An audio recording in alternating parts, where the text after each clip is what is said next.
I was about to start the stream without the microphone right here. That would have been so funny. It was literally sitting right here. Okay, and we are live, ladies and gentlemen. Welcome to tonight's stream. I will start the countdown, and I'll see you guys very soon. Wow, what a start! I was about to start like without a microphone. You guys were gonna make fun of me. That would have been bad. Okay, see you guys soon.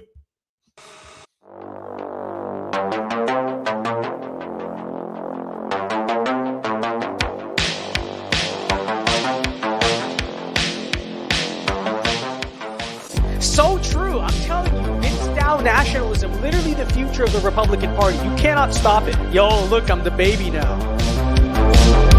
This monument will never be desecrated. These heroes will never be defaced. From this day forward, a new vision will govern our land. From this day forward, it's going to be only America first.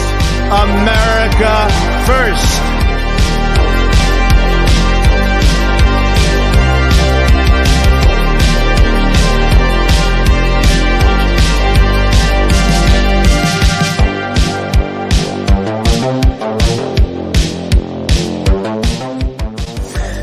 John, thoughts on VinceDao nationalism?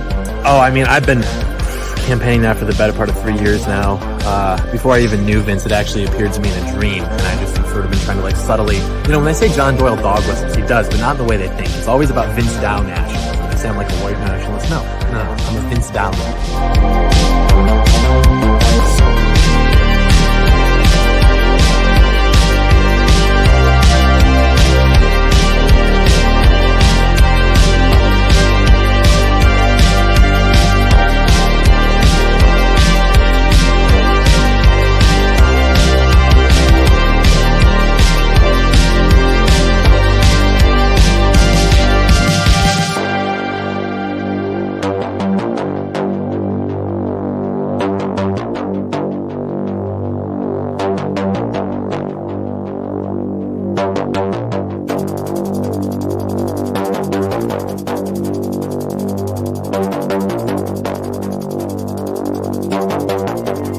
Americanism, not globalism, will be our credo as long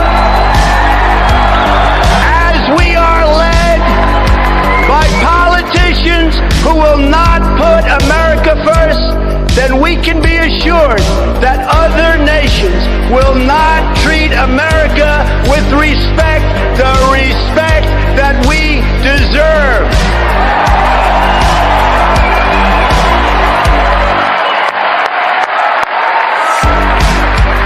The American people will come first once again.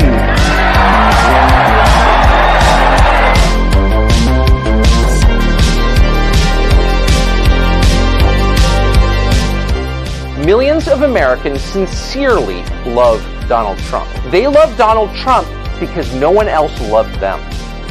The country they built, the country their ancestors fought for over hundreds of years, has left them to die in their unfashionable little town, mocked and despised by the sneering half-wits with finance degrees but no actual skills who seem to run everything all of a sudden.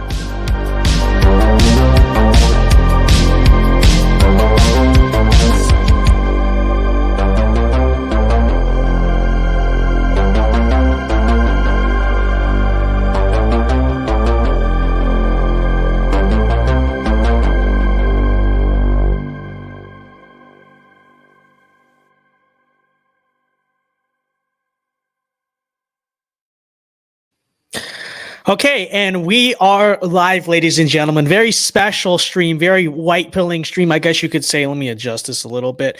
But, I never got to do a reaction, by the way. Setup coming together. You guys like it. Remember to leave a like on the stream before we begin, by the way. But, very special stream. On Friday I was out of town. Like I said, I was unable to. I really want to do a stream that night or that morning or something. We were unable to do it, but we cannot just go without discussing the overturning of Roe, as I'm sure you guys have heard on Friday. And in this stream, because it's kind of already seeped in, we're going to primarily talk about the future of the pro-life movement. Where does the right go from here? Where does conservatism go from here, et cetera, because, you can't just celebrate. There's a lot that still has to be done, right? The overturning of a ruling, this does not ban abortion federally, obviously. We'll get there, okay? We'll get there. But before we do that, I think we just have to say that, this is an amazing occurrence. This came from God. It truly did. And, I'm grateful. There's a lot of things in politics that, especially when you're a commentator, you get trained to kind of just go along with, and that honestly was my first reaction when the ruling came in, was that, oh shoot, I got to make these graphics. I got to put out tweets. Like, we got to talk about it. You kind of have this just sort of like sociopath brain towards all of it. But then I remember that morning, like it really set in. It set in like, wow, this really just happened. Like, not that, abortion is not a thing anymore, but the first step that we all knew was going to happen to slowly get rid of abortion, get rid of like the mass slaughter, the little child sacrifice of babies. It really set in. I remember that morning, I thought about it, and I dropped to my knees and thanks God, and it was quite a time. But anyways, ladies and gentlemen, it's not about that. Anyways, we got a $5 super chat from Mark saying, "Did you see Rhino Klopp trying to take a victory lap over the banning of Roe v. Wade?" Oh, we'll talk plenty about that. Don't worry, okay? But let us just immediately start by saying that I think this is very self-explanatory. Now the courts did their job. Okay, this is what the courts were supposed to do. We're very happy for once the court really came through for us. Well, I'm not saying we'll forgive them for every past mishap of the court, but we'll lay off a little bit, because this is big, and frankly, I think this is something that is bigger than a lot of the other things we got upset about, whatever. But first thing, and this is absolutely something that now the pro-life movement needs to be demanding, is we need to see at the state level pro-life legislation in every state. Okay, and we're not talking about heartbeat bills. Okay, here in Florida, they're talking about a 15-week ban on abortion. Like, oh, now that Roe's overturned, we're going to ban it at 15 weeks. Okay, France literally bans it at 14 weeks. France, in Europe, okay, you have a red state. Okay, by the way, I love DeSantis. I love these people. And by the way, we're not even sure if this is going to get done in Florida. We're talking about a 15-week ban on abortion. Not enough. Okay, every red state needs to put a blanket ban on abortion. The only exception, if you want to make one, can be if the life of the mother is in danger. That's it. No rape, no incest. We are pro. Okay, and this is what we need to be demanding. We are pro-life. Abortion is murder in all instances, and there's really no excuse at this point. And now is the time, truly, for every single Republican who campaigned on the idea of, you're going to really see it come out, by the way, because so many Republicans campaigned on being pro-life. They campaigned all over the Deep South about how I'm going to defend life, this and that. Well, now's the time to do it, because now you don't have the excuse of Roe v. Wade or whatever. So we need to demand blanket bans on abortion in basically every state that Republicans control. Okay. And one thing I will say about Florida, which again, we made a video on Sunday, I believe, talking about Trump versus DeSantis, blah, blah, blah. Well, to the DeSantis people, it should be concerning. You look at kind of what the governor kind of said in response to it. Again, I'm not saying I don't support his reelection campaign, but we want to talk about 2024 for DeSantis. You look at the statement that this guy puts out, and it was very soft. It was very coy. And, he's kind of playing footsie even with the concept of a heartbeat bill. I understand it's Florida, still kind of a swing state, whatever. All I'm saying is you're so convinced that DeSantis will be this effective warrior on policy more than Trump, yet he can't even really get a heartbeat bill going, much less the blanket ban on abortion we need. That should be concerning, okay? That should be concerning. But beyond that, okay, let's go even further. It's not going to happen now, obviously. Okay, we understand that. This is not something we're demanding the Republicans get done tomorrow, because they don't have the numbers to get it done tomorrow. What we ultimately need is a federal ban on abortion. If that's not doable through Congress, then we should at least in principle advocate for a constitutional amendment. I don't know, figure out something, okay? But what we eventually need, or at least need to advocate for, and what I eventually want to see, is a federal ban on abortion. You see so many people in response to Roe, Christina Pushaw, who is Ron DeSantis' press secretary, a lot of other people are like, well, now it's good that abortion is an issue that is returned to the states. We're going to address this talking point quite a bit, because it's a bad talking point. Okay. They're like, well, now it's good because states' rights and it's a state's decision. And it's like, well, yes, we're better off now that Roe's overturned than not. And, you know, it's in a temporary, it's what we need to work with. It's what we need to do. But can we stop pretending like abortion ultimately should be a states' rights issue? Okay, because abortion, you know, we're not talking about property taxes or something. You know, we're not talking about an issue, I don't know, interstate projects or something, you know, something that states generally handle. This is murder. Okay. This is not an issue of states' rights. Ultimately, it's not. Now, I understand with the court case in Roe, sure. But when we're talking about the issue of abortion, this has nothing to do with states' rights. It has to do with the protection of human life. And human life should and needs to be protected federally. We have federal laws against murder, okay? So this is not something that is unprecedented. What we ultimately need to advocate for, at least in principle, right? Because we understand this is not getting done for some time. But if we, as a base, as a movement, say, okay, well, it's good enough to leave it at the states, then yeah, we definitely know Republicans are never going to get it done. Then the only way to get Republicans to eventually do something is to advocate for it, like from starting now. Okay. So yes, what we need to be doing now is advocating again for absolutely a federal ban on abortion. Okay. States' rights is such a cope. It is ridiculous. It's just ridiculous. Oh, well, yeah, I believe abortion is murder. I'm pro-life. Actually, Christina Pushaw, again, DeSantis' press secretary, tweeted out something about this. It was ridiculous. It was like, I am a Catholic and 100% pro-life, but it should be left to the states. That is not a pro-life position. Okay? Because we all live in the same republic. What? So murder is not okay in my state, but across this other state, whatever. If they want to murder people, that's fine. Really? Are we a country then? Are we a union then? Are we a federal republic then? Because our federal republic, again, makes murder, you know, illegal federally. That's ridiculous. That's a ridiculous statement. Okay, I hate people boiling it down to this. You know, these people who will say like, well, they'll say to the pro-choice people to like appease them, well, you can still get an abortion in California. It's like, okay, but I understand that's true. Why should it be true though? It shouldn't be true. Like, ultimately, it shouldn't. Our end goal needs to be a federal ban on abortion, not states' rights on abortion. It's not a states' rights issue, okay? And to pretend like human life is a matter of just state-by-state basis, however, whatever they want to decide human life is, what is conservative about that? What is pro-life about that? What is Christian about it, et cetera, et cetera? You know, it's so true. Completely agree. I'm tired of hearing of this states' rights trash. It really tells you who's pro-life and who's not.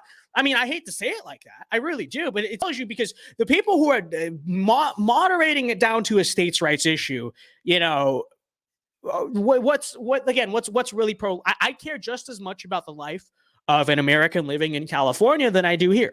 Okay, that's the truth. New York, same thing. Okay, and again, taxes. If states want to do their own taxes, yeah, our system is set up to do something like that.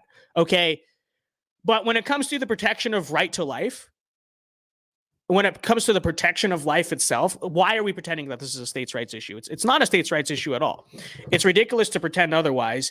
And, you know, quite frankly, again, but people might say, well, what's the point of doing this? Because it's not going to get done anyway. Okay, the point of doing this is we need to start, you know, getting the idea out there in the Overton window. Okay? Because think about how long did it take Roe to get overturned? How long did it take the pro-life movement saying overturn Roe? Something like 50 years. Let me just say, we're not taking that long, but I understand this is a process. And if you don't start now, if you don't start truly pushing, standing on your true position now, then when are we going to start? You know, when are we going to start? Because if we just drill it home in people's heads, oh, we're leaving it to the states, that's going to get so ingrained in people. No one's going to touch it. No one's going to do anything. And the idea of changing this issue on a federal level is never going to cross anyone's minds. And that's not what we want to see. We want to see this eventually banned nationally. Okay.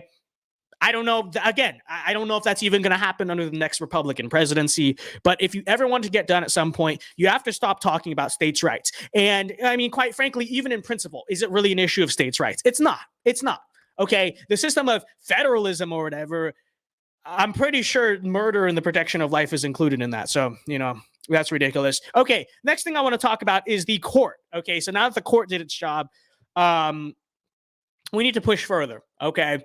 Because, you know, the people want to stop here. But Clarence Thomas is base and he understands this. So the legal precedent, the kind of like judicial activist precedent, you know, just pull out a random right out of the Constitution. It doesn't just apply to, you know, Roe v. Wade, which is obviously the most the most famous instance of it. It also applies to gay marriage. Okay, the 2014-2015 ruling talking about same-sex marriage. I will just say that if we're standing on judicial principle here, okay, I mean, obviously, I just want to see this ruling overturned in general. But if we're talking about judicial principle here, then absolutely, the gay marriage, the same-sex marriage thing kind of goes out of the same just nonsensical liberal judicial activism where they just kind of pull a random, well, this apparently is protected by this amendment of the Constitution. It's not. It's just totally like pulled out. Same thing with Roe. It applies to other rulings as well. So, we need to definitely get on that front. Okay. So that's what I'll say on that front. Okay. Next thing, and this is when we're really going to get into what the pro-life movement itself needs to discuss, is now is our time to truly define what it means to be pro-life. Okay, because now, for a while it was easy to make it just an issue of abortion because this is just like babies are getting aborted. Okay, well, now that we're in the position, at least in some states, where we can stop abortion, now is the time to truly declare what it means to be pro-life and why we are pro-life. And let me just say that we are not simply pro-life because we are against abortion or against murder, which we obviously are. Okay, don't get me wrong. But let's look at it this way, most fundamentally. And this is what now you're going to see a divide within the pro-life movement, truly. But we're not just pro-life because we believe murder is bad. We're also pro-life because we believe that life is good. Okay, life is worth living. And ultimately, we have to really acknowledge in ourselves that being pro-life isn't just about being against abortion. It also means building, you could say, a better life and promoting the concept of life and promoting a good life and a prosperous life for the American people. Okay. And here's where the distinction is really going to come in, because there's a lot of people who just say, well, I'm just against abortion because I believe it's murder. But then, they have basically no answer to the issue of, okay, but why is it so hard to raise a family? And why, culturally speaking, is motherhood so discouraged, et cetera, et cetera.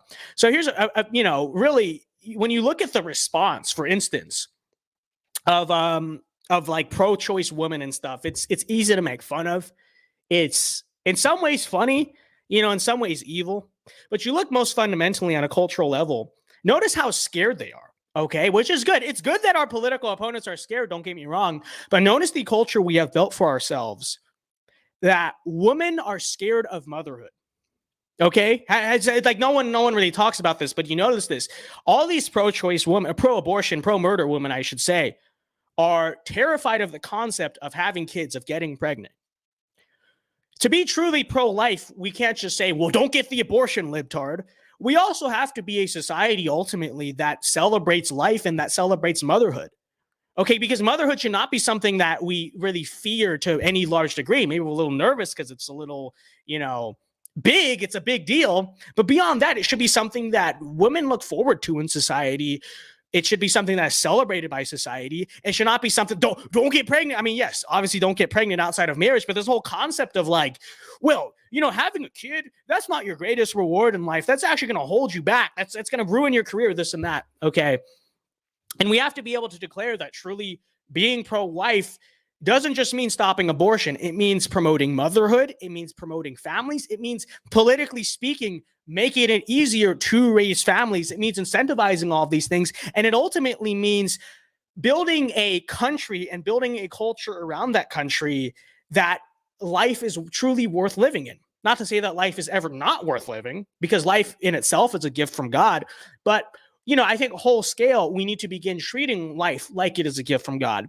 And quite frankly, I think this is a problem that, large scale speaking, the American right has not recognized for several decades. Because what are the values of the establishment of the American right? We obviously are very pro-family, et cetera, et cetera. We talk all the time about how, having a family is way more important than having a career. But when it comes to promoting families or supporting corporations, who does the GOP side with? Who does the establishment right side with? Okay. It is always corporate America. The right, just as guilty as the left, has sided with corporate America over the American family, over the American people. They have allowed our culture to degrade the institution of the family, et cetera, et cetera. In the name, so the right did it in the name of capitalism. The left did it in the name of feminism and social progress. Same exact concept, same exact thing that is happening here. Well, now it's time for the right to right that ship. Ironic statement, because, you know, like I said, if we truly are to be pro-life, it goes. We care about life beyond the womb, and I know this is a very common liberal talking point against us, which is true of some conservatives. I don't think it's true of us at all. Which is like, well, you guys are only pro-life inside the womb, but you want to leave the baby on the street after the womb. And it's like, I would fully acknowledge there are plenty of people on the American right who really are like that. Oh, pregnant teen mother, pull yourself up by the bootstraps. Oh, struggling, you know, low-income family. Well, you're just not working hard enough, libtard. But that American right has to die. Okay. It's frankly not conservative. It's not conservative to, you know, just not care about the families of your country or the moral bedrock of your civilization. And so, you know, ultimately, John Douglas says, sorry, 10th Amendment, we should tread carefully with the Constitution. Murder is illegal nationwide. There's a federal law against murder. I don't see why that also doesn't apply. The Civil Rights Act. Okay, are we forgetting this thing? Many would argue that was actually unconstitutional too. I'm just saying, same kind of precedent. They basically abused the Commerce Clause to enforce that on everyone. So the idea of the Constitution, how it's first of all, it's not unconstitutional. Secondly, sorry, I hate to say this, quite frankly. Okay, maybe I'm out of touch for saying this. Protecting human life is actually more important to me than the Constitution. Okay, do I think it is unconstitutional? No, I do not. But even if it were, what I mean, serious, if the Constitution somehow stopped us from protecting human life, then we ought to change the Constitution, or we ought to disregard that Constitution. Again, I'm not saying that the Constitution does that, but are we really even going to like pretend in theory, like if the Constitution was stopping us from a federal ban on abortion, we should abide by that Constitution? Why? You know, it's not even like the modern U.S. Constitution is regarded or respected anyway. So what? Arguably abuse it to protect human life. I strongly disagree with that. Okay. So, you know, promote families, promote the Christian church, end foreign wars, rebuild infrastructure, fix and rework the American social safety net. So true. Okay. The next thing, okay, again, we have to truly prioritize what it means to be pro-life. Beyond that point, this one's at Christians specifically. I mean, most of our viewership commonly is Christian. We talk about this all the time, okay? But Christians have to be braver about this issue. Quite frankly, I have to say I'm disappointed in a lot of people. I'm not disappointed in this community. Let me just say, I mean, I think we get it. We talk all the time about why Christians can't just like stay out of social issues or whatever. Okay, ridiculous, whatever. But you know, you see from so many Christians, for instance, many churches, okay, I'm not going to say if this was my church or not, but many churches, for instance, on Sunday, you know, you have this is not like a random political issue. Okay, this is monumental. This is something that directly impacts the church, directly impacts Christianity in America, it's directly relevant to Christianity in America.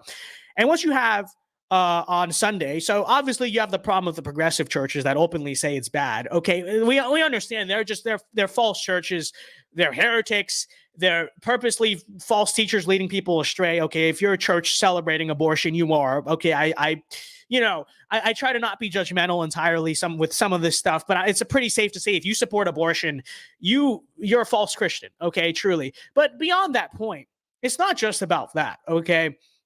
I think it's also about a lot of Christians who are pro-life. They are churches who are pro-life. You ask the pastor what they think of abortion, they'll tell you the correct opinion, but they're too scared to say it to the church body.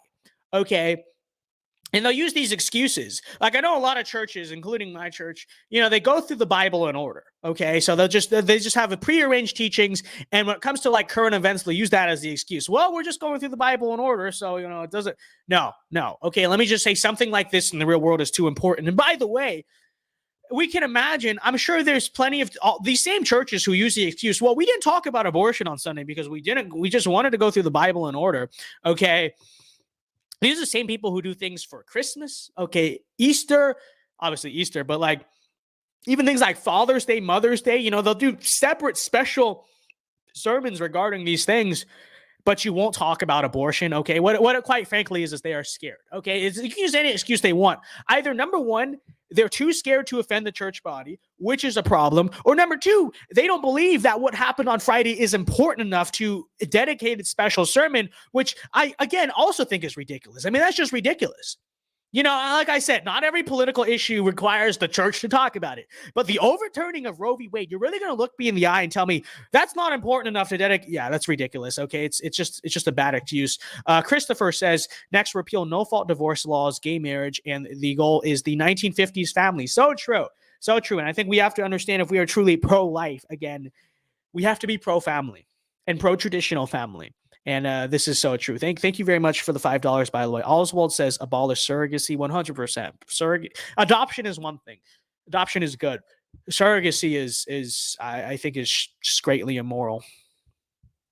You know, it's so true. But anyways, and you know, I think one of the worst behaviors I think you could say we have seen out of some Christians is I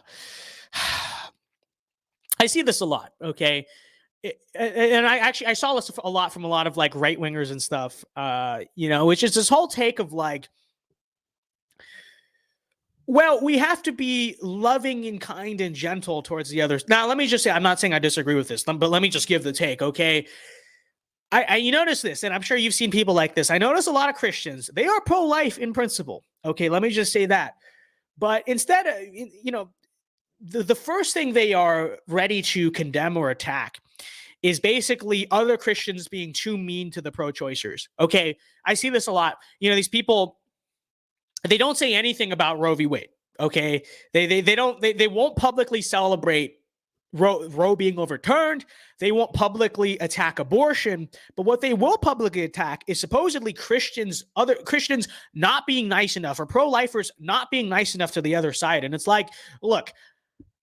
You see this, by the way. You guys know what I'm talking about? Let me just say that. You guys know what I'm talking about? Like all these people posting like, whoa, let's remember to be loving and kind and gentle to the other side. I'm not saying to not be loving to the other side. Okay, yes, we always should carry ourselves. I mean, none of us do 100% of the time. I understand this, but we always should seek to carry ourselves in a loving Christian and biblical way.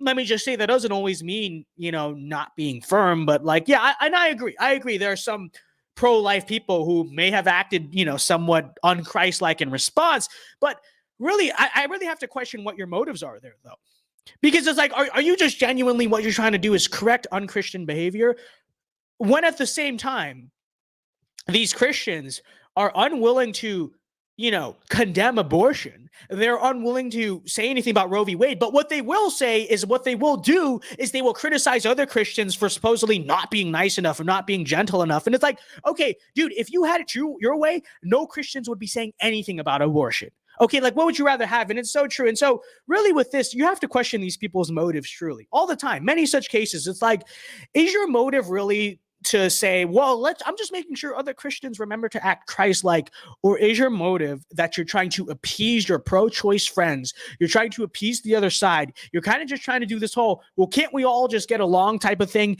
And so your first target is not the pro-choice side. Your first target is not the evil of abortion. Your first target is the pro-life Christians for not being nice or not being gentle enough. That's ridiculous. I think the motives of that's very bad faith. The motives of that are totally off. And you know, people who post things like this, it's just I mean, frankly, I think the motives are very off. Okay, I will say that.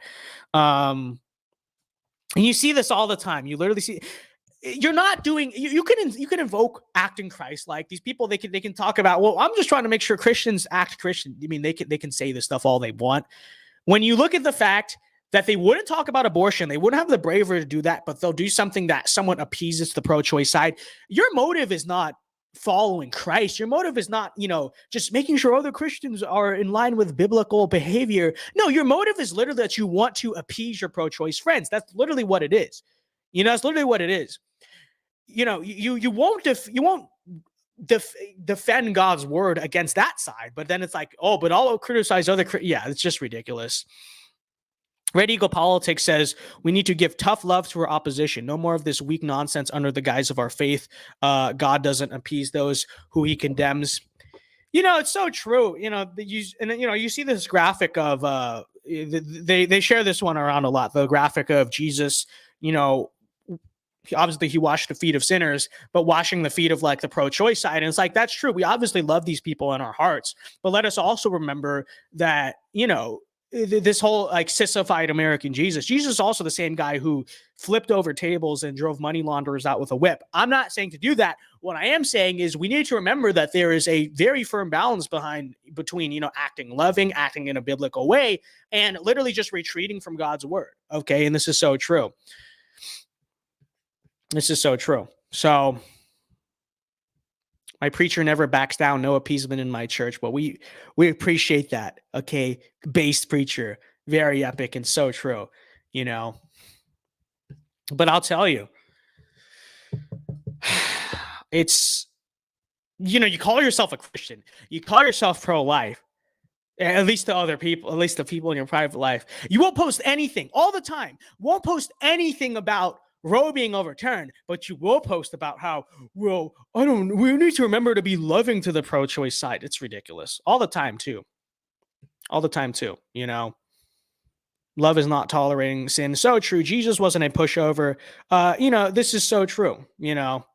Again, are there people? Am I saying that there are like every single one of the people being talked about acted 100% appropriately? I'm not necessarily saying that. I don't know what they're doing. I can't speak for these people. I'm not saying that there is never a place to say, yeah, you're morally right, but you need to go about this a better way, a more convincing way. Like, I agree with that. But first of all, that is not something you should be posting publicly. That is something you should be talking privately. It's like, think about what you should be posting publicly and talking to people privately about. Okay. So you have a choice here. You have Roe itself and the end of abortion itself, and you have Christians not really acting in the right way. Which one should you be publicly posting about? And which one should you just be having a private conversation about away from the eyes of our enemies who literally work for Satan? It's like, but they do it backwards. Why? Because their goal is not to, again, glorify Christ to any degree of the sense of the concept. Okay, it's not. Their goal ultimately is to appease their pro-choice friends, to not be hate. And it's like, oh, but you're glorifying Christ so much. You're scared of being persecuted. You refuse to be persecuted. You literally, I'm sorry to say it, you're retreating from God's word because you're scared of persecution. Yet you're going to lecture other Christians about not being biblical. Really? We're supposed to be persecuted for our faith. Okay. And the one thing we are never supposed to do is deny God in front of man. And though you may not be directly doing that, I'd argue in a way you really are, because you're too scared to be persecuted for, defending biblical teaching, but you'll attack other Christians who are defending biblical teaching, but maybe aren't going about in the best. It's ridiculous. I think this is fairly self-explanatory at this point, And that's so true, Jack Wayne. Honestly, I think that's a lie from the enemy. It really is. It really is. It comes straight from the enemy. It comes straight from Satan. The idea that, like, well, Christians aren't supposed to be involved in politics. We're just supposed to be loving. Yeah, okay. Yeah. It comes straight from Satan. So that's the one thing I do have to say about this. The one last thing I have to say about this is that, the American church has to stop being scared to talk about politics. It really does. And I'm not saying that like on every political issue, I'm not saying it's appropriate. Oh, the church has to discuss this, but something like this. Okay. It's ridiculous that we even have the concept that it's acceptable for a preacher to just totally ignore this. It's not. Andrew M says, I attended a weekly freedom march in Toronto with a pro-life sign, and I got heat from even people in my own camp. Canadian conservatives are lefties. Andrew, you need to just come here, okay? Listen, I'll support H-1B visas for Andrew M. Okay, Andrew M needs to just come here, okay? You know what? I don't care if they're letting in, a gazillion immigrants who are designed to literally just be agents of the political and cultural left. Why can't our boy Andrew just become an American? Give me the valid reason. This is so true. Like, we could use him in this country. He gets it. He's based. No, boys, we need to we're gonna sponsor Andrew's visa. Okay, this is true. He's gonna become an American. Visas for Albertans only. It's so true. It's so true. You know, my politics is built upon the foundation of my faith. They are inseparable. This is correct. And here's the thing. Here's the thing too. I think you'll see this anyway. By the way, but even if the American church really dropped the ball on this, quite frankly, which I think a lot of them did, people will talk about how this is going to hurt us in the midterms because it's going to energize the left. It's like, sure, it will energize the left. No one is denying that. I think we all agree that is going to happen in some way, shape, fashion, or form. But I think people forget that there's a lot of apolitical people in the church, or people who aren't the most invested in politics. Now, you ask them how they feel on social issues, they'll align with conservatism. I think you're going to see now. We could maximize it if we truly, had churches that did their job, but I think people also don't take into account the amount of just Christians who don't vote in every election, but will be very grateful because of this. And it truly doesn't mean a lot. Okay, putting aside all of the weakness in the American churches, there are a lot of Christians out there who, again, don't care much for partisan politics, but this means a lot to them. It really does. And I think you're going to see that. I think you're going to see that in November. You really are. And by the way, we have to be the ones that kind of push them to the polls because these church communities aren't really doing their job on that front. But keep that in mind too. And by the way, would I lose the midterms for this? Absolutely. I would be willing to. And if you disagree with that, you're not pro-life. But the idea that it's over for us because of that, okay, first of all, a lot of middle-aged Americans who are the primary voting base, they still care more about the gas prices than they do abortion. Okay, that's number one. But number two, I think you have to imagine that it's not going to only energize one side. There are millions of Christians in this country who, if you really got them to be political, they'd agree with you, but they're not, and so they just don't care.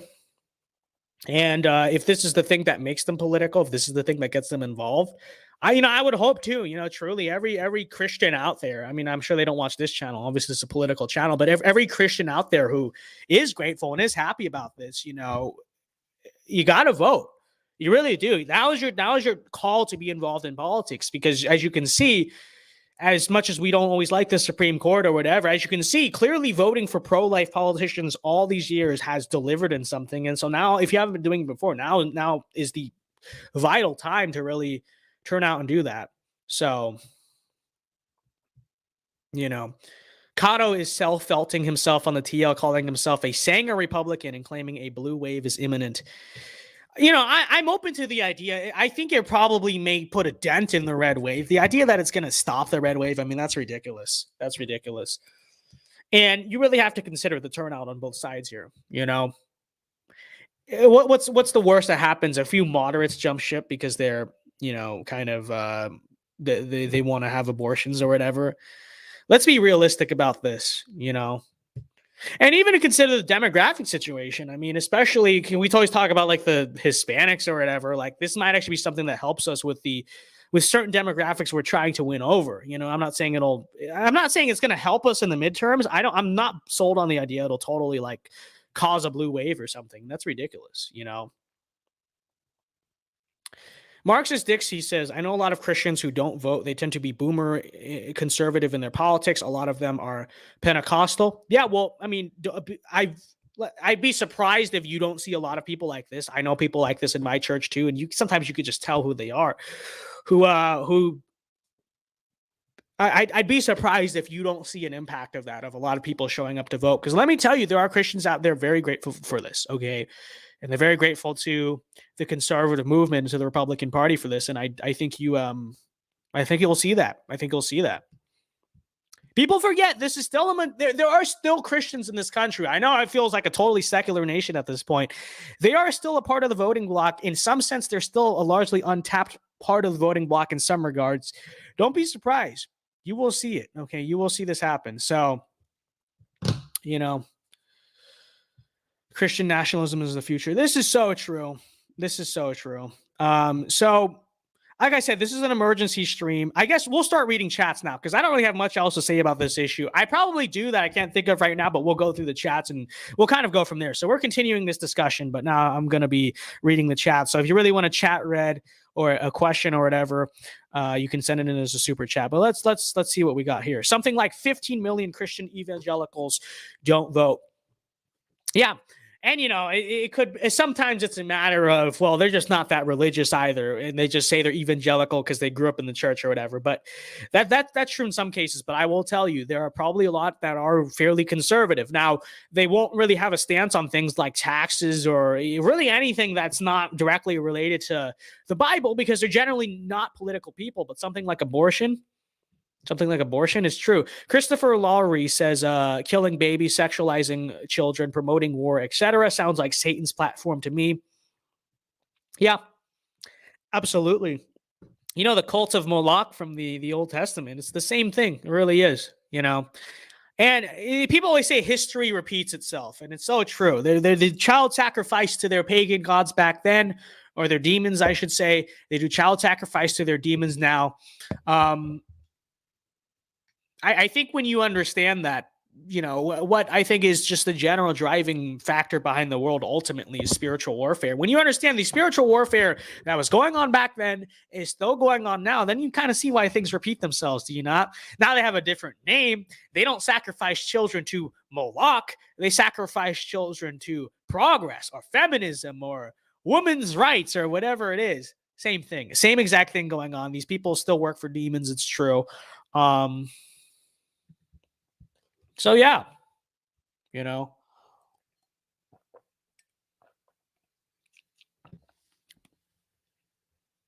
conservatives should push back against the dystopia of corporations paying for their employees to travel and get abortion but not maternity leave. The Dems clearly only care when it suits them. This should be your biggest wake-up call about the market and about corporate America. Okay, I'm not always against. I'm not like entirely an anti-free market guy in every regard, but let's understand this truly. Why do corporations, like you said, yeah, they don't want to pay for maternity leave, et cetera. But the one thing they're clamoring to line up and pay for is for women to go across state lines or whatever it is, pay for abortions. Okay. That's your free market in action. And it quite literally is, because think about this from an efficiency standpoint. The market, corporations have nothing to gain from women having children, right? That actually takes away, that drags away from the productivity of employees, because they got to take maternity leave. Many of them may even just leave to be stay-at-home moms. We hope that they do, right? But this is the market principles and actions. This is how corporate America will always think in actions, okay? And hopefully that maybe is a wake-up call, because truly, yes, it helps the market, I suppose. It helps the GDP. It doesn't help the country. And I think as conservatives, we need to begin to have a more holistic worldview, essentially, that actually there is more that measures the prosperity of a country than the GDP growth, which is important. You need to have a healthy economy to keep the American dream alive. But this idea that the only thing that matters is maximized market efficiency. Well, what happens when you get that is you get corporations, like you said, paying for women to have abortions. And you cannot look me in the eyes and say, whoa, just go work for another company. Just boycott that corporation. Are you freaking serious? It's ridiculous thinking, But like I said, hopefully that's a wake-up call. Hopefully that is a sign, which that's kind of like a weird neo-pagan like astrology term. Oh, this is your sign to do blank. But hopefully that's an indicator that, or a wake-up call, you could say, to a lot of conservatives that this is actually how the free market works. Okay. And it's like, why should we worship the free market? I don't worship the free market. I don't worship capitalism. I don't worship democracy. I worship God. And when it comes to building a society, we need to understand that there's more to it. There's more to it. And truly, like, long-term speaking, how can you have a country? How can you have a society in which no one's having children, no one's having families, and when they do have families, they're dropping them off at daycare. There's no mothers raising their own children. They're all slaving away for corporate America, but the GDP is good. How can you look me in the eyes and tell me that's a healthy country? Libertarians will do it. Conservatives should not do it. We need to just stop pretending like it's even conservative to remotely think like this at all, because it's not. It's absolutely not. So, do you think same-sex marriage is next? I don't see much of an organized opposition to it, unlike abortion. Yeah, I hope it's next. I'm a little bit more black-pilled on that because, at least for now, because I know Clarence Thomas, very vocal. It sounds like the rest of the court, not really. And who's going to bring the lawsuit is my question. It's like the moment we got a conservative court, I forgot, was it Mississippi or whatever, but states brought that lawsuit immediately. Who's going to bring the lawsuit for same-sex marriage? I don't know. I hope so. Because it's so true. There's no constitutional right to same-sex marriage or contraception. I think that needs to be one of the next defining. So now as a society, we're on the track to defining what life is, which is very important, right? We need to have an objective, concrete, true definition of what life is. We need to next have a concrete, true definition of what marriage is, which will hence kind of strengthen the idea of what a family is, what love is. And, contraception is kind of in the same camp as that. But we'll see. I hope so. Hey, no one was expecting Roe to be overturned. Did anyone really think that was going to happen? So we'll have to see. If it gets overturned, all states except Utah or Mississippi will keep it legal. Sadly, this is true, but we need to at least overturn it to eventually get states to do that. So, it needs to happen, obviously. But, day 800 of trying to get Vince to read my chat. Where's your chat, Matt?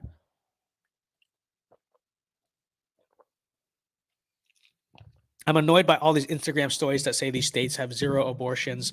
Not true. Many provide exceptions for rape, incest, and mother in danger. I think it is on purpose to fire up their base. Yeah, of course it's on purpose. Now, with that said, there shouldn't be exceptions, but yeah, we understand why the misinformation is happening. Really, be the Republican that progressives pretend like you are, truly. Like you look at some of the things they always say, like Republicans are doing this or that. It's like, I wish. So we must strive to be the conservative, the theocratic Christian nationalist conservative that the left pretends like we are. This is so true.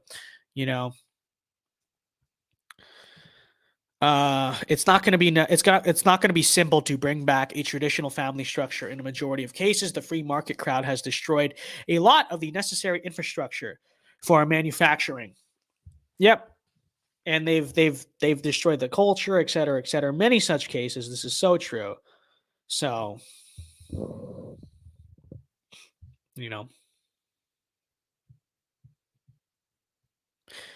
Mississippi is having a major turnaround, instigating repealing Roe v. Wade. Michael Cassidy, mighty. He's going to win. Okay, let's trust the plan. Let's go. Trust the plan. Okay, we hope he wins tomorrow. It's going to take some time. I think you'll see a lot of the South do that. Because here's the thing. Especially in Mississippi, that state GOP, which is very neocon, is also highly corrupt. Okay, and I think really it's not going to be the easiest thing. You're taking on a political machine, basically, from the right. But you look at a lot of the Deep South, these state GOPs do nothing. Okay. And, we talk about the Midwest, okay, about how all these problems going on in the Midwest, this is what got Trump elected. Well, a lot of it is true in the Deep South, too. You drive through Mississippi, which I've never driven through, but I've driven through like rural Louisiana, Alabama, you get the same thing. What do you see? It's a place in many ways that is struggling. People are in poverty. They don't have a lot of money. The infrastructure is crumbling, this and that, There's not really a whole lot of economic opportunity when you feel like there could be.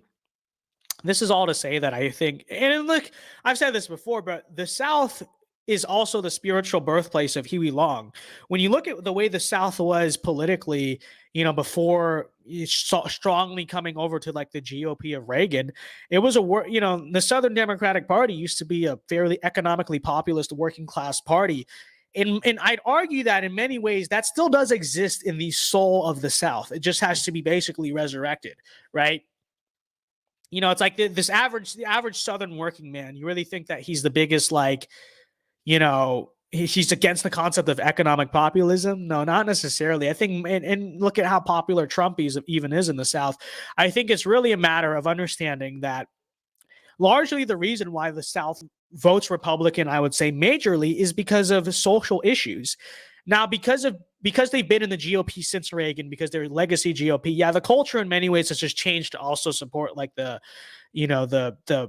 Reagan economics and all this stuff, but understand most fundamentally, I mean, why does the South lean towards the Republican Party? Because they're socially conservative, because they're very Christian, et cetera, et cetera. Like, social issues are the primary reason why the South votes conservative. It's not because they're like taxes or whatever.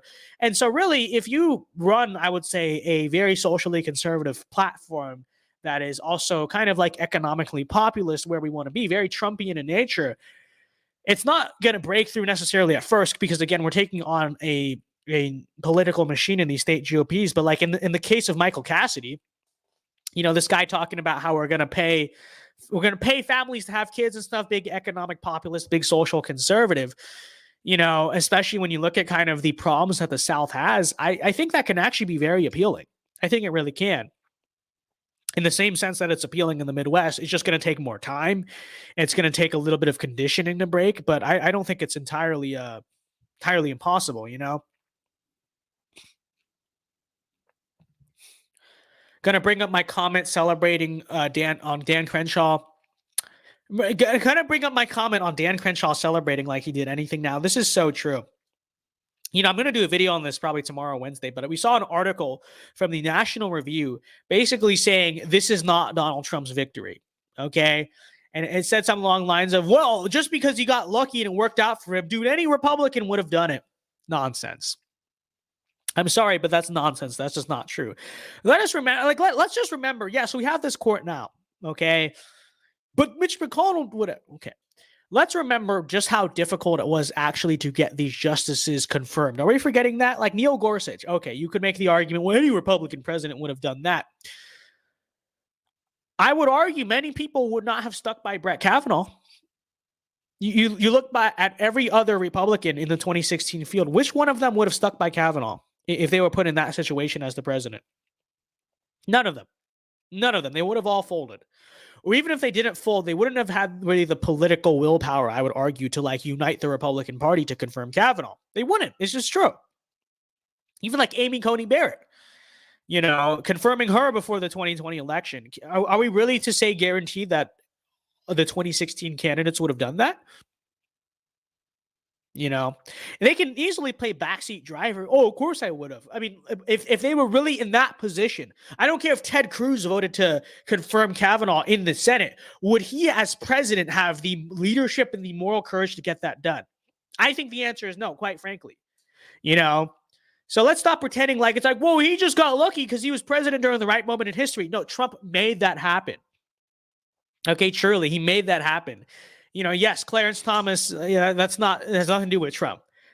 But the 6-3 majority, I would argue, only exists because of Trump. It would not exist with any other Republican president. This is just simply true. This is the case. Okay?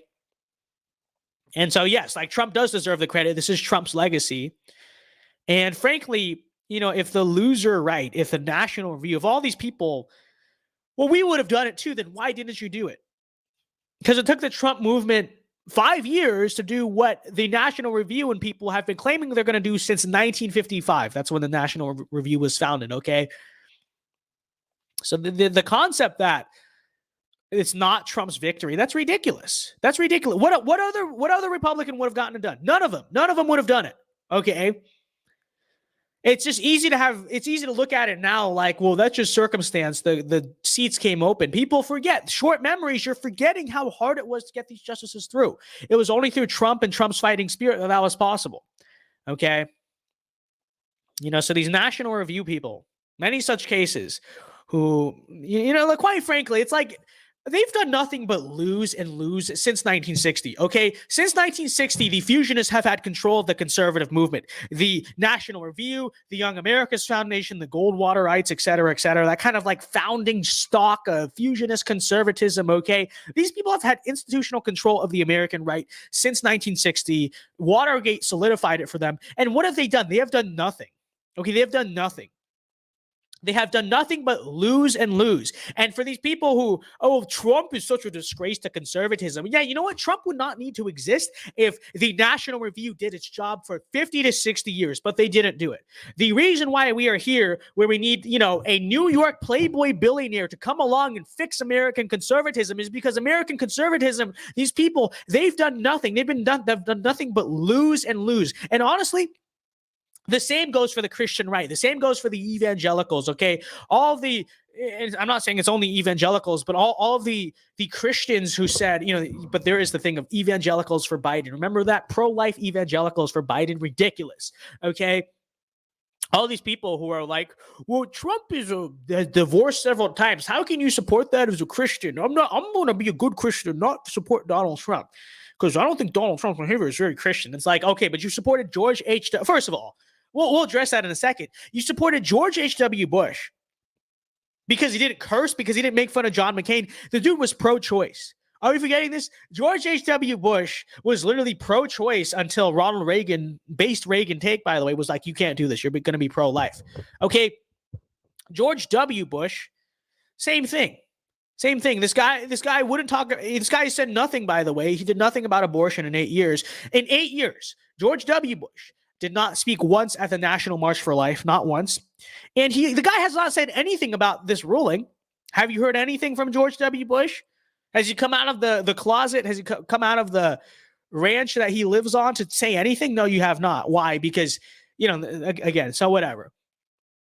So it's like this is the American right that we've had. But then it's like, well, Trump is Christians can't support Donald Trump. It's like, it's ridiculous. What it is that the established order, the established paradigm in the American right, they know nothing but losing. They only know how to lose and lose and lose. And then, the second conservatives come along and do something. Are they embarrassed? Is that what they are like these evangelicals for Biden? Are they embarrassed that Trump, yes, a billionaire playboy from New York who's been divorced multiple times, did more to advance the cause of the Christian right, did more to advance pro-life and Christianity in America and Christian moral beliefs in America? This guy did more than than all these generations of morally sound evangelicals, whatever, have done. So either they're jealous, that's one explanation. They're just upset. They're upset. Oh, well, we couldn't do anything. Now, I think it's more so that they're controlled opposition in many ways, So anyway, we got a $20 super chat. Thank you very much, Noah Boyd. She says, thoughts on the APU selling merch, specifically the Christian nationalism flag. Make it our brand. Patriotic Christians will love it. The demand will be huge. It'll bring many patriotic Christians to Christian nationalism. APU merch. A very big announcement coming soon, okay, with the organization in general. It's going to be big, great stuff. That'll come eventually, but hey, I have merch too. Are we forgetting this? But actually, that reminds me, I have to publish it. We have Christian nationalist merch. It's like a t-shirt coming. It's going to be very base, but thank you very much for the $20, okay? God bless you.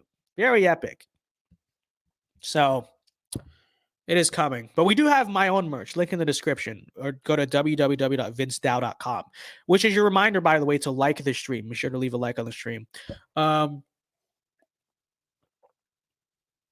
George W. Bush says nothing about Roe, but speaks after Jan 6. Disgraceful. So true. So true. It is, and it truly is disgraceful. Let me move this light real quick. It's kind of blinding me. So yeah. The loser right, folks, Let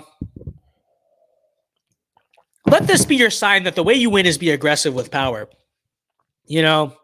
Judicial activism, use political force, use political power. Because let's be clear. If these self-proclaimed culture warriors had it their way, they'd be like, because these people believe politics is downstream of culture. That's kind of a defining quote of conservatism. It's an Andrew Breitbart quote. It's literally like, well, let's spend decades trying to fix the culture before we fix and convince people to not support abortion. It's like, no, you ban abortion. And by doing so, by setting that cultural precedent over time, people accept the norms around them. Then people will come to be against abortion. Like these people, if they had it their way, nothing would get done. That's what it is. They're just backseat drivers. They do nothing but lose and lose and allow us to lose it. And when someone comes along and, hey, let's start winning for once, it's like, no. This is not principled conservatism. It's ridiculous. Get out of here. These people are a disgrace, okay? So,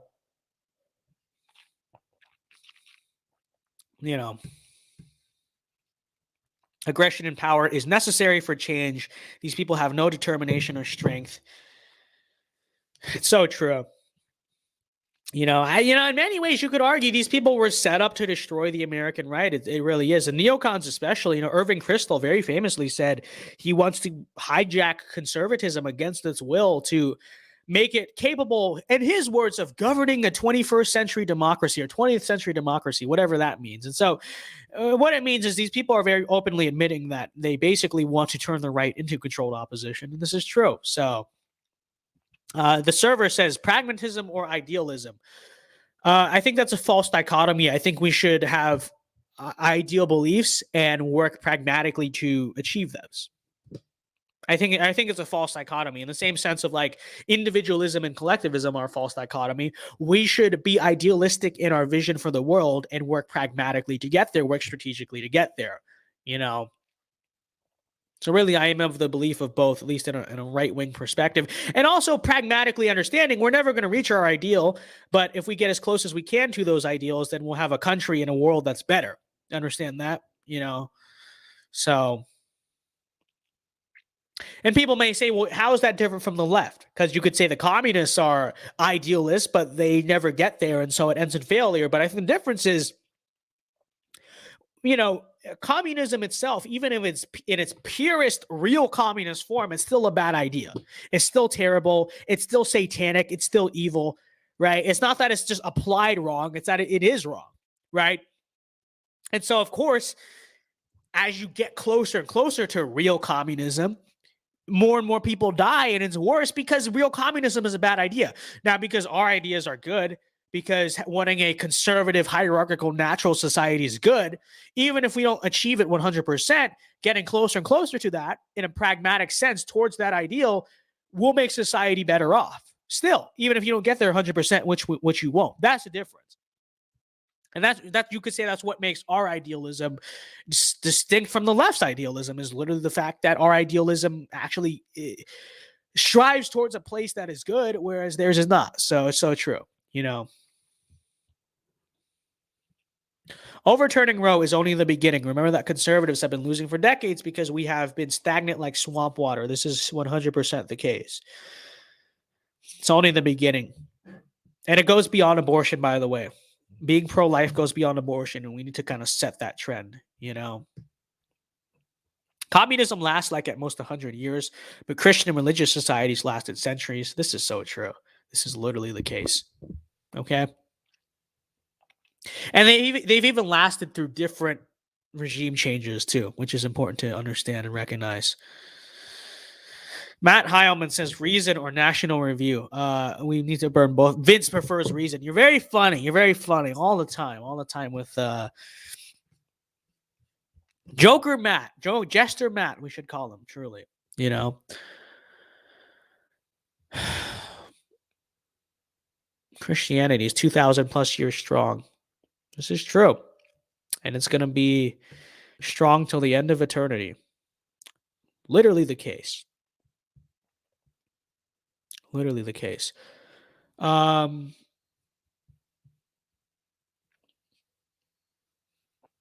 it Reagan's big contribution to the right was to bring the GOP into a more openly Christian party? Not really, when he kind of handed the reins off to George Bush, you know. Admittedly, he was...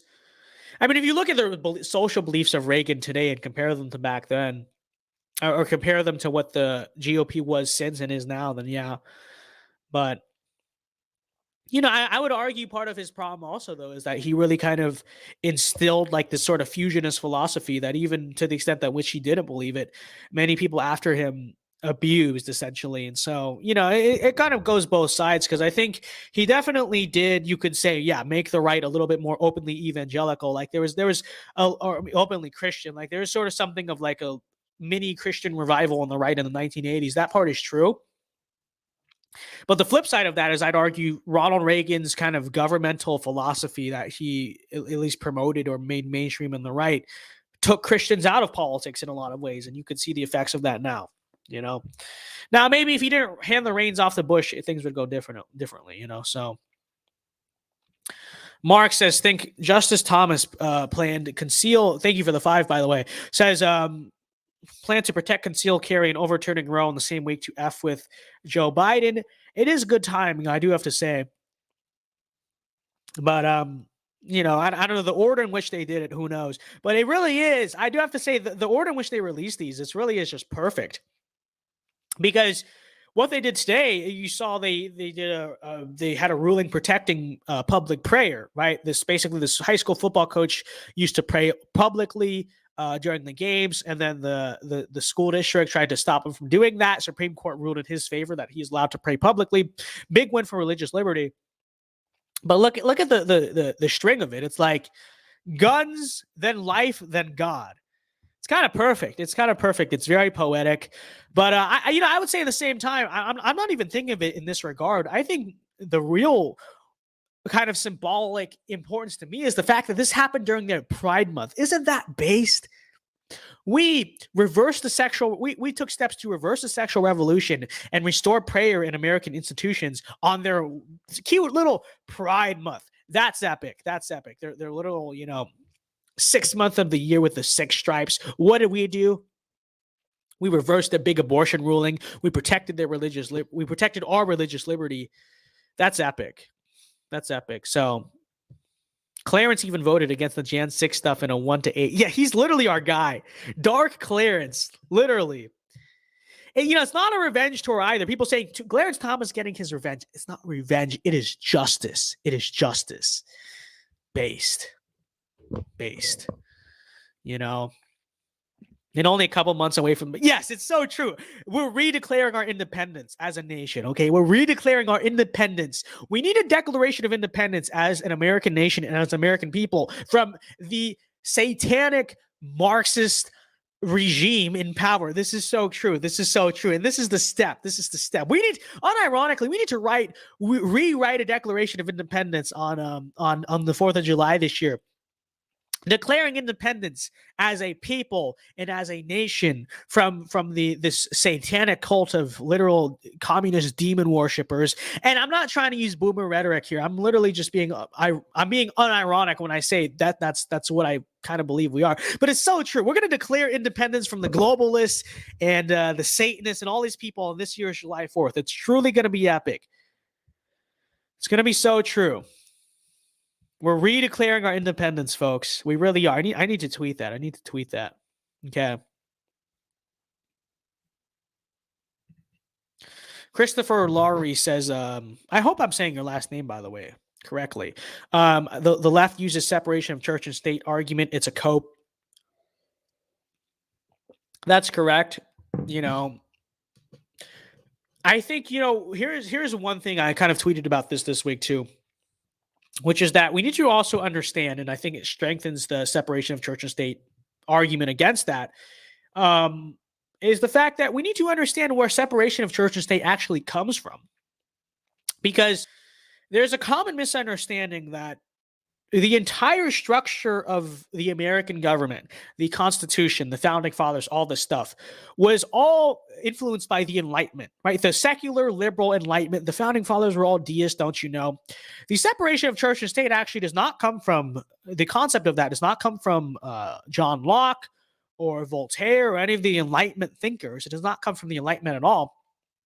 It actually comes from Baptist tradition. Okay, it's a concept that the concept of separation of church and state in Europe originated not from, again, the Enlightenment, but rather you could say somewhat from like the Protestant Reformation. And I know what Catholics are going to say. They're going to say, well, they're the same thing. Okay, understand. We're trying to. It's an effective argument. Okay, can we just understand this for a second? But again, separation of church and state comes from Anabaptist tradition. It comes from kind of the Baptist core of America, of early America, right? It's in many ways it's a Baptist idea is what it is, and that's actually where it comes from. And you read, Thomas Jefferson's letter to the Annenberry, I believe it's Baptist Church. Like, we understand this is where the whole separation of church and state comes from, and understanding that it is a Christian idea. It was not an Enlightenment idea. It's not like a liberal secular Enlightenment idea. Understand that the very concept of separation of church and state in America came from Christians, from Baptists, from Christianity. Then we can understand truly what it really means. Okay. And we understand the origins of it. We understand the intent of it. And then we can understand what it means. And it never meant that, Christians are not supposed to be involved in politics, or that politics cannot reflect Christian morals. The reason why Baptists wanted it and advocated for it, and not just the Baptists, basically all the descendants of the Anabaptists, the original kind of early, those people, the radical reformationist, I guess you could say, was the fact that they basically just did not want the government to be interfering with the church, right? And in some, that's why they wanted separation of church and state, right? It's kind of like a response to sort of, you could say, problems that existed with church and state not being separated in Europe. And that never had to do with church influencing state too much. It had to do with state influencing church. Basically, the Baptists wanted government out of the church because they wanted to keep the church holy and pure. And obviously, when you bring like all these governmental interests messing around with the church, the argument back then was basically that, well, that ruins the church. The argument by the Baptists of the 1500s, 1600s, which again, these is literally where this concept comes from. This is where the First Amendment comes from. Again, common conception. It does not come from like John Locke or something. It comes from Baptist. It comes from Protestant Christians, right? The concept again was that, obviously, again, keep government out of the church. It was never that to keep church out of government. Okay. And you look at a lot of the kind of laws on the books at the time of early America, you can see actually Christianity heavily influenced the government. It heavily influenced policy. That's not the reason why America's early Protestant Christians wanted separation of church and state. They wanted it so that the government would not mess with America's many different like Protestant kind of Christian denominations, et cetera, et cetera. And when we understand that's literally where the concept comes from, then I think it's easier to understand why it's very heavily misunderstood. But I think a lot of people don't know that. A lot of people assume it comes from Thomas Jefferson's deism or whatever. It comes from like, again, the secular liberal enlightenment. And yes, there are concepts of America's founding that do come from the Enlightenment. Don't get me wrong. The Declaration of Independence is paraphrased. Obviously, we know paraphrased from Locke, obviously. So yes, Locke, Hobbes, those people, they do influence a significant degree of the American Constitution. I'm not saying it doesn't, but understand separation of church and state, which is supposedly the big dunk on the Christian right, comes from Christianity. It's literally a Christian concept. It's like, hey, listen, Southern Baptist Republican, don't you know about separation of church and state? It's like, literally, dude, we made that. We invented that concept. So yes, I think the Christians do get to dictate what it means when they made the freaking concept of separation of church and state. And this is so true. So, spend my first weekend alive without Roe camping in sequoias. It was beautiful and based. Camping is inherently right wing, by the way. This is so true. This is so true. Truly woke up Saturday morning. Really thought you looked out. I was in South Florida. It was a beautiful day, beautiful sunrise. You're living in a country without Roe v. Wade. Do people really grasp that? Because I have to be honest, I think this is something we just hoped in the back of our heads would happen in our lifetimes. This is happening in 2022. Most of us are still young, Imagine how back we truly are. Which we have to put in the work, but it's true. Hold on, I'm going to turn on the fan real quick because it's a little bit hot in here. But Vince, did you see all those girls saying they will stop having sex to own the right? Very funny. Yeah, that's hilarious. But, this is literally true. Listen, I made a video about this for APU. Think about what not having access to abortion will do for, like, dating culture. Like, it'll actually make it a lot better, Because hookup culture, I'm not saying it won't exist. It won't be as prominent because there'll be more of a risk to it. You know what I mean? People will take dating more seriously. People will take sex more seriously. People will kind of grasp this concept more of, even if they're not having explicitly, non-premarital sex. But even if it's a matter of like, well, is this someone who I may not be married to, but if they got pregnant, is this someone who I'd want to deal with? Am I ready to have kids? Even if they're just having these conversations, subtly notice how much just Roe v. Wade being overturned will do for that culture.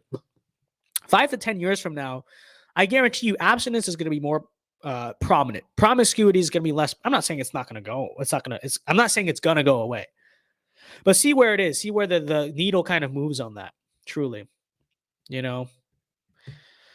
I want to live in a country with no abortion. God is truly good and he has delivered. This is so true. This is so true. Angels in heaven are singing. And truly, thank God for this. This is important to remember too. Yes, we thank Donald Trump. Yes, we appreciate the work that just conservatives have put in. Remember that nothing good in this world that is good comes from anywhere except God. Okay? Remember that. Truly remember that. Everything that is good in the world comes from God. So thank him, truly, every time something good happens. So true. So,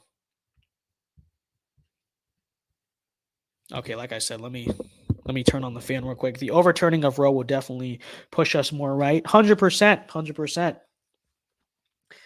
People don't understand how important precedent is, cultural and political precedent. When you're, imagine just how much more you can do. So now what's basically mainstream. Roe v. Wade does not exist. It is gone. It is dead. It is put in the ash heaps of history. Well, now you're operating in an Overton window without Roe v. Wade, whereas before you were operating with an Overton window with Roe v. Wade.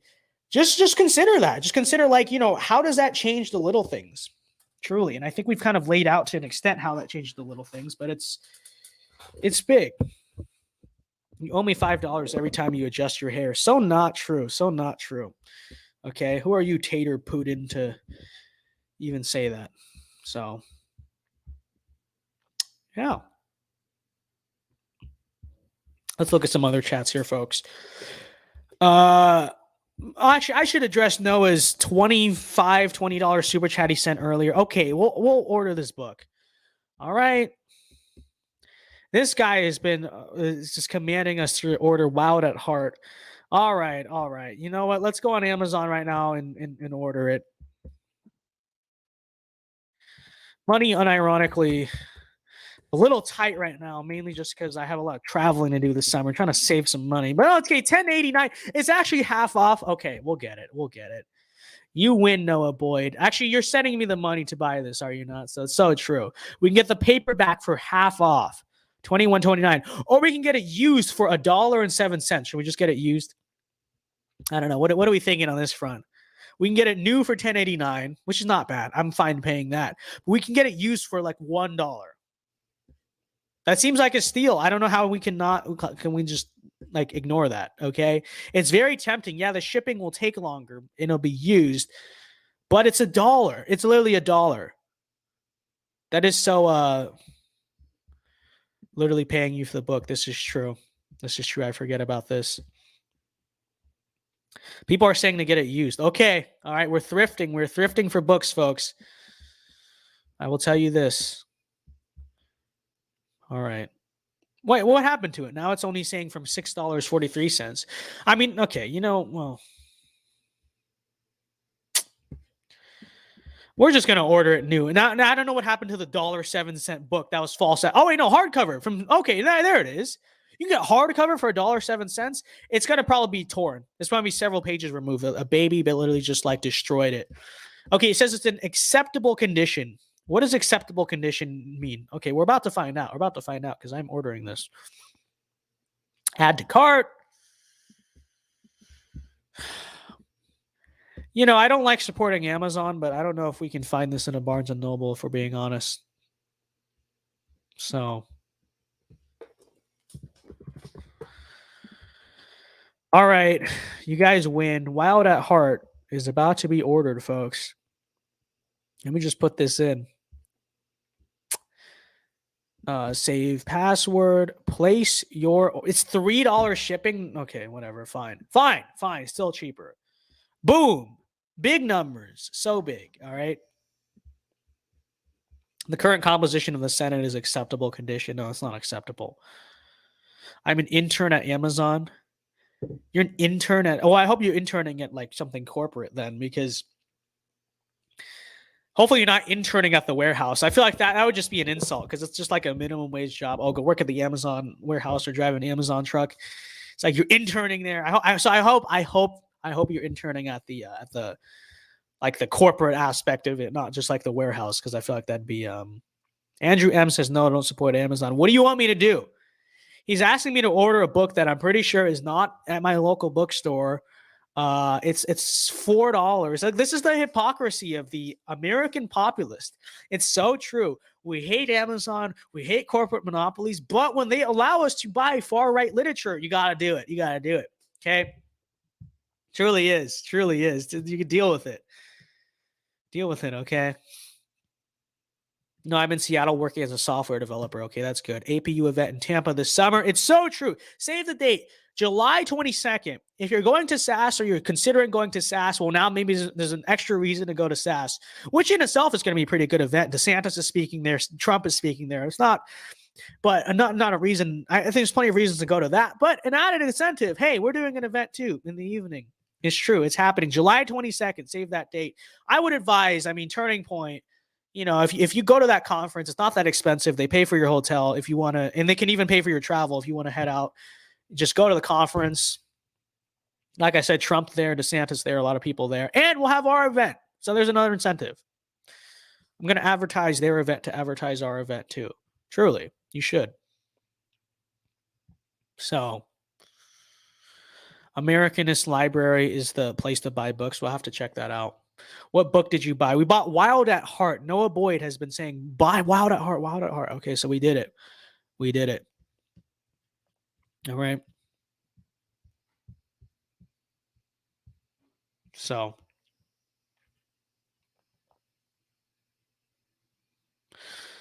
Is Barnes & Noble any better than Amazon in all fairness? This is so true. And it's sad, really. It really is sad because, when you think about it, a bookstore should be the most right-wing place in existence. Because even like books themselves, they're rather old school, you could say.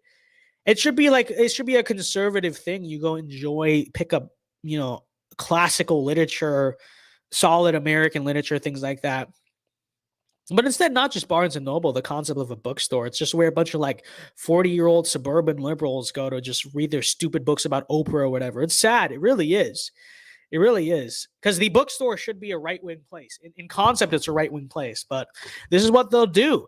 This is what the enemy does. They will take what you have. They'll take the things that belong to you. They'll destroy them. And they'll appropriate them and wear them as trophies. And it is so sad. And it is pathetic.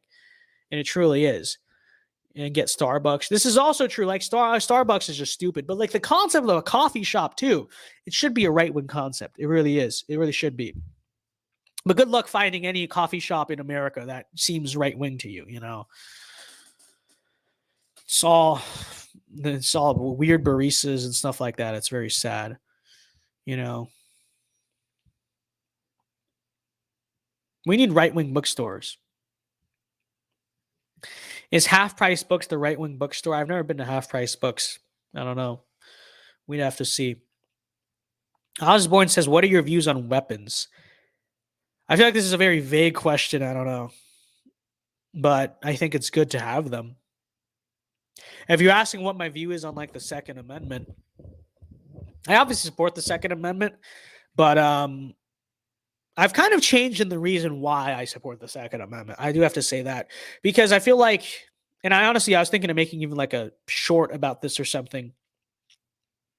I feel like our common reason for the Second Amendment is just well, that's our right, and it's yes, Second Amendment is a right. It says the right to bear arms. But honestly, I think we would be more effective in many ways and honestly just be better if we stopped viewing the Second Amendment and gun ownership as a right and started viewing it as a duty. It's a duty. It really is. Second Amendment, yes, it's a right, but what does it say? The right for the people to keep and bear arms shall not be infringed. But the former point about it is to maintain a well-regulated militia. So the Second Amendment grants you this right because, and you look at the backstory and the context behind it, obviously, they gave people the right to so that they could basically fulfill a certain duty that the founding fathers believed people had, which is obviously to be an armed populace, et cetera, et cetera. And so I feel like, we as conservatives, we always cling to the rights aspect of the Second Amendment. It's my right to own guns. Yes, it is. But why is it your right to own guns? Why did the founding fathers believe that it was an important right to give you? And it's not just so that you could look at my cool AR-15. That's not the reason why. I've just been playing around with this thing. I've been fiddling with it. I don't ask me why. Okay. But it's not that we just have a right to own guns. It's not even necessarily that about our right to self-defense. We have to start looking at this, and it's honestly more effective rhetoric, to view it as our duty to self-defense. Like, we have a natural duty to defend ourselves, obviously, to preserve our own lives. That's kind of like our goal in nature, basically. But beyond that, that's not even what's important. Let's talk about the more selfless aspect of it. We don't just want to own guns because we have a right to have our AR-15s. We want to own guns, and we have to own guns because we feel a duty to not just protect ourselves, but to protect others, to protect our families, to protect children, to protect the vulnerable, to protect and defend our communities, to fulfill the duty that the founding fathers believed that we had. That should be the reason why we are pro-Second Amendment. And honestly, the next time someone asks me, why do you support the Second Amendment? Why are you anti-gun control? Why are you pro-gun? This is the answer you're getting. Not that just like, well, I feel that it is my right. It's my right to have. Yeah, that's true. I'm not saying that's not true, but we ought to understand why that right exists. Why is it your right to have guns? Why did the founding fathers want to grant you that right? It wasn't just so you could go shoot in the backyard or whatever, or just be cool, or just, get to have a fun time at the gun range. Those things are fun. There's a purpose behind it. And the purpose behind it was a duty. Okay. And so Second Amendment ought to be viewed as a duty, not just a right. And this is so true. Many should see it like this. Andrew M. for the Canadian 5. So we love our Canadians. We really do. He's got to be from Alberta. I'd be very surprised. Watch him be from like Toronto. That would be a shock. Okay. But Andrew, regardless, you got to just come down here. This guy's always complaining about Canada, and I sympathize with him. We need to bring him across. We'll smuggle him across the border if we need to. Okay. What are they going to do? Deport him? That doesn't happen. So true. We need Andrew in this country, really.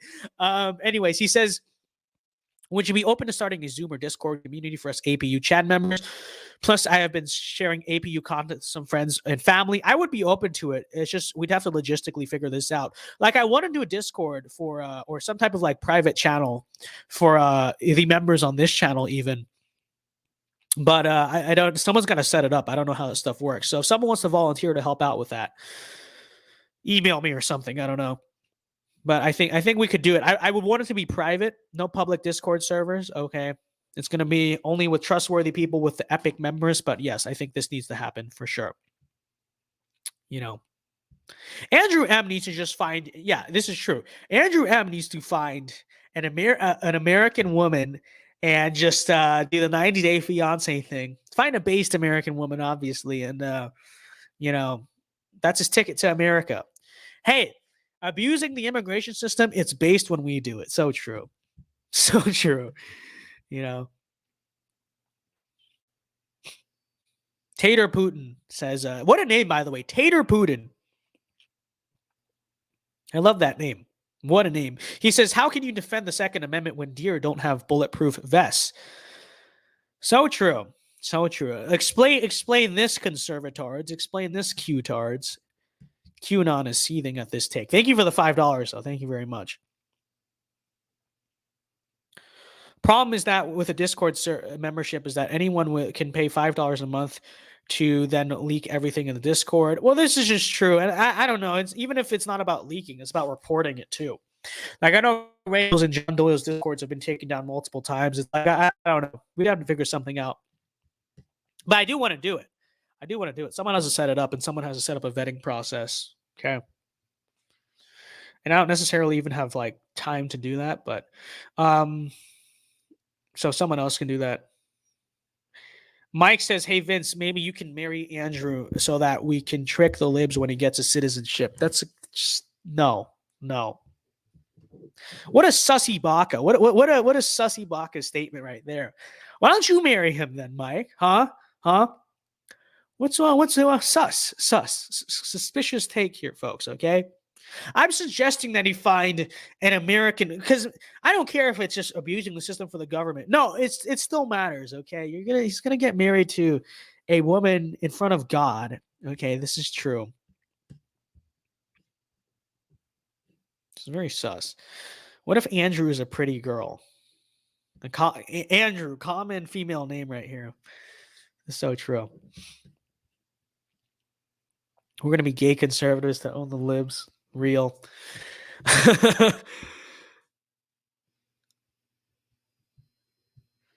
Socks on. Real Among Us in real life. So true. So true.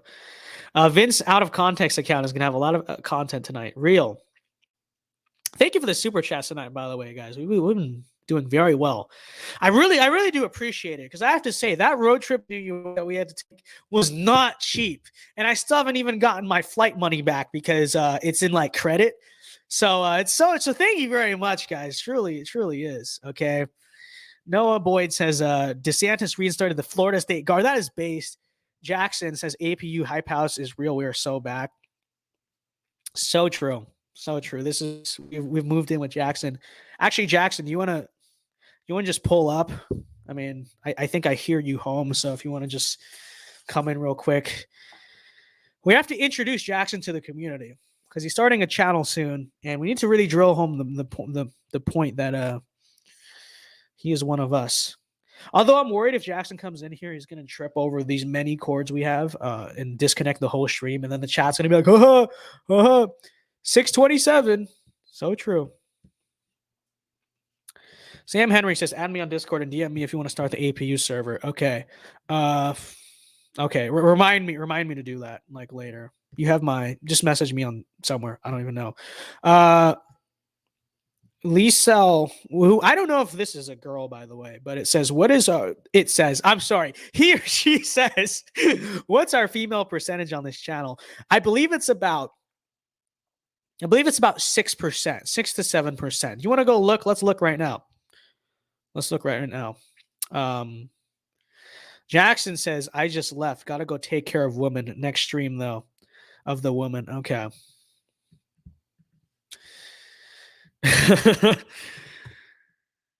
All right, next time, Barry. Yeah, it's true. Like I feel like. Well, let's see. I want to see what the stat is. Might have changed a little bit. We have Barry. Yeah, Barry is a woman. We have Jennifer. She's always in the chat. We have many. So let's see. Let's pull up the analytics here and check it out.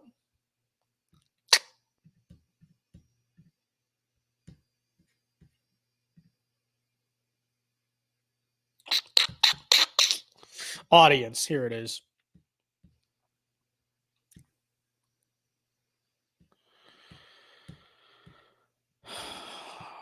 All right, let me share the screen right now, actually, so we can take a look at this. Wow. Our ratio has gone up massively because it literally used to be like 5%. This is very interesting. This is last 28 days. Let's see, like, I want to see like the whole, I want to see lifetime. Probably a better metric. Because it's true. I feel like we've been seeing more women in the chat. 11%. That's gone up. That's gone up a lot, actually. It used to literally be like, for a while, it was like 3%. And then it got up to like 5%. And now it's quite high. Now it's quite high, actually. That's higher than John's ratio. Because I used to be proud. I used to be like, John, you claim you're so anti-woman watching your content. I have less female viewers than you. No, we're now at 11%. Very interesting. Very interesting stuff. 1.9%, 13 to 17. We know that ain't true, Vince. This is true. You guys are just saying you're 18, so that way you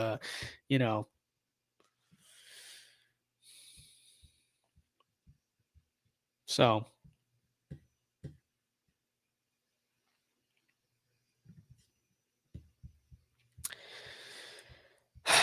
yep. That's interesting though. That's gone up a lot because, and it's really from the last 28 days. Because look at the last 28 days. I don't know. What have we done that has attracted women to the channel? I don't know. It must just be my beautiful face. Truly.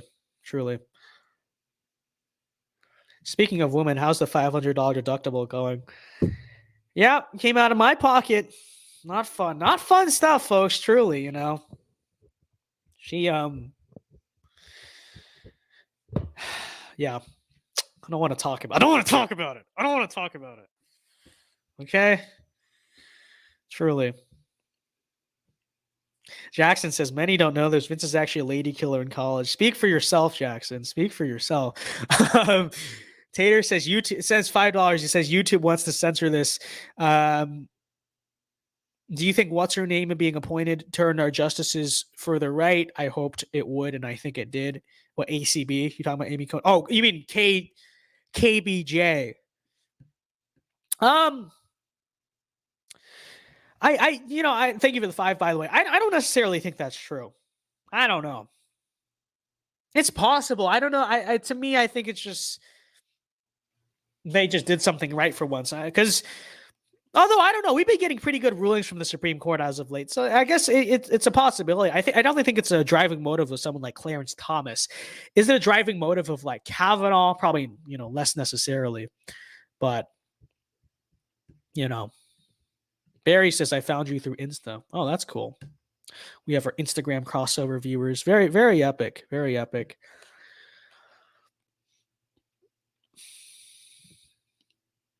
Lionos says, thoughts on Congman Lee being your Gerald Ford? Okay, listen here, Lionos.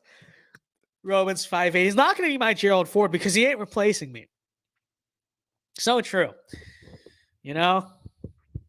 He's, if anything, I'm his Gerald Ford because we're coming for Congman Lee. This is true. Other way around. Okay. MNC says, I found your channel because I really like Walsh. And someone said, if you like Walsh, check this channel out. We have a lot of new, I have to say, we have had over the past few months, we have a lot of like new viewers, which is good. We're growing the channel. We're growing the base. We love to see it. You're all welcome. We're going to acclimate you to the culture. It's sad though, because now a lot of our viewers, they don't know what 714 means. They don't know all these inside jokes, but it's all good. It's all good. We'll get used to it. Okay. We'll get them used to all this stuff, all the lore. All right.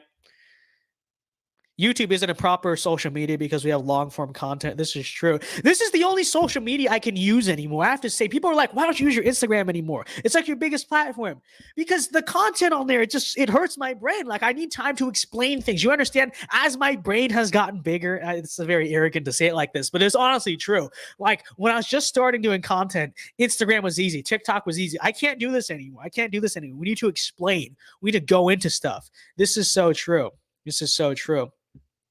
So, we got Misty in chat. Hi, Misty. Hi. I really want John to upload on the situation. Hey, sources saying it's coming. It might come next month, but this is true. You're going to see it. Eventually, you're going to see it.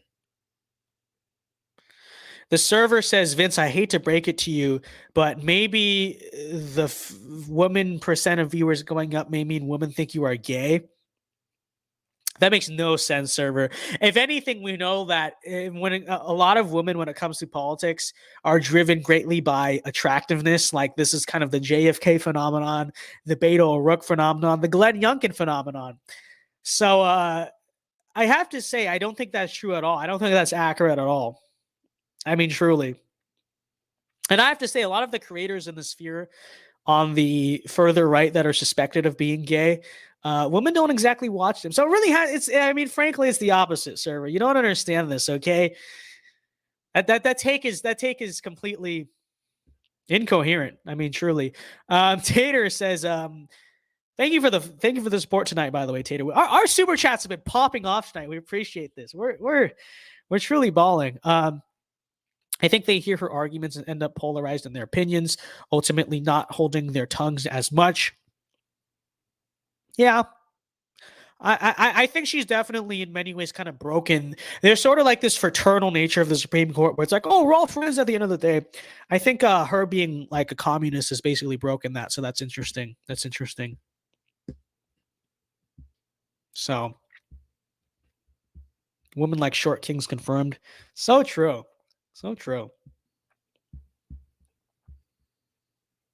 It truly is. John Doyle is becoming a quarterly figure. 100% accurate. I found you when I was a libertarian. You and John both red-pilled me all about football. I think I recognize your profile picture. Haven't seen you around here lately, but appreciate it. Appreciate the support.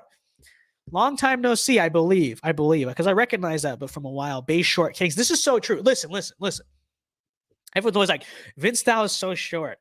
Okay, let me just say number one, it's because I used to wear a lot of Vans. If you look at me in recent pictures where I'm not wearing Vans and I'm wearing like normal shoes, I don't get, I mean, I'm short, but I don't get height mugged by everyone, number one. Number two, I'm the same height as Julius Caesar.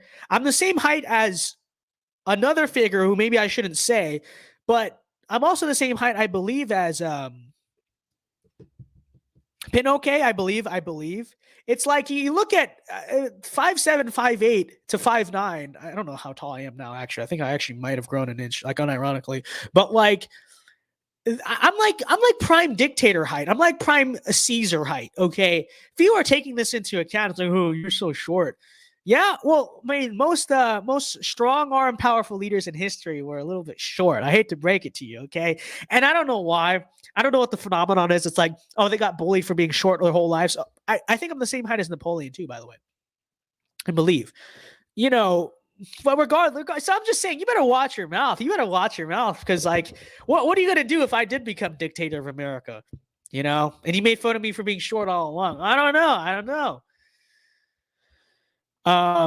Tater Putin, thank you for the 5 again. He says, God bless you. He says, we love Dow. When I move to Florida, we will go anaconda hunting. They don't have anacondas here, but they do have pythons, and we should do that.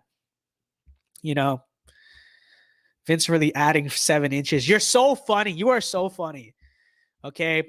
Zelensky is 5'3". Yeah, well, he's a loser. He's a loser. Okay.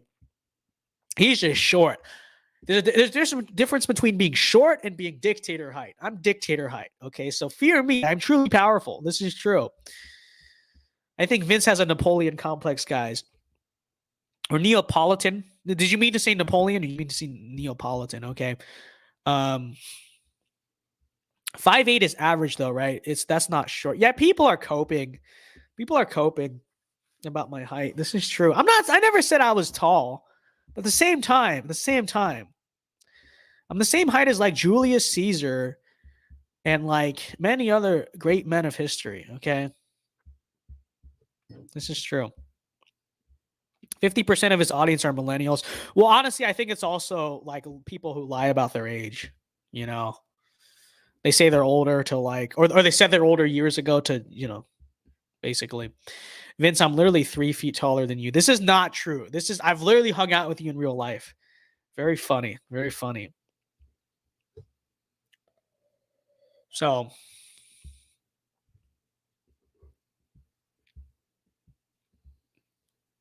Vince, who are the 0.2% of user specified gender viewers? Yeah, that's interesting. I don't know. We have 0.2% of like non-binary whatever watching our content. That's interesting.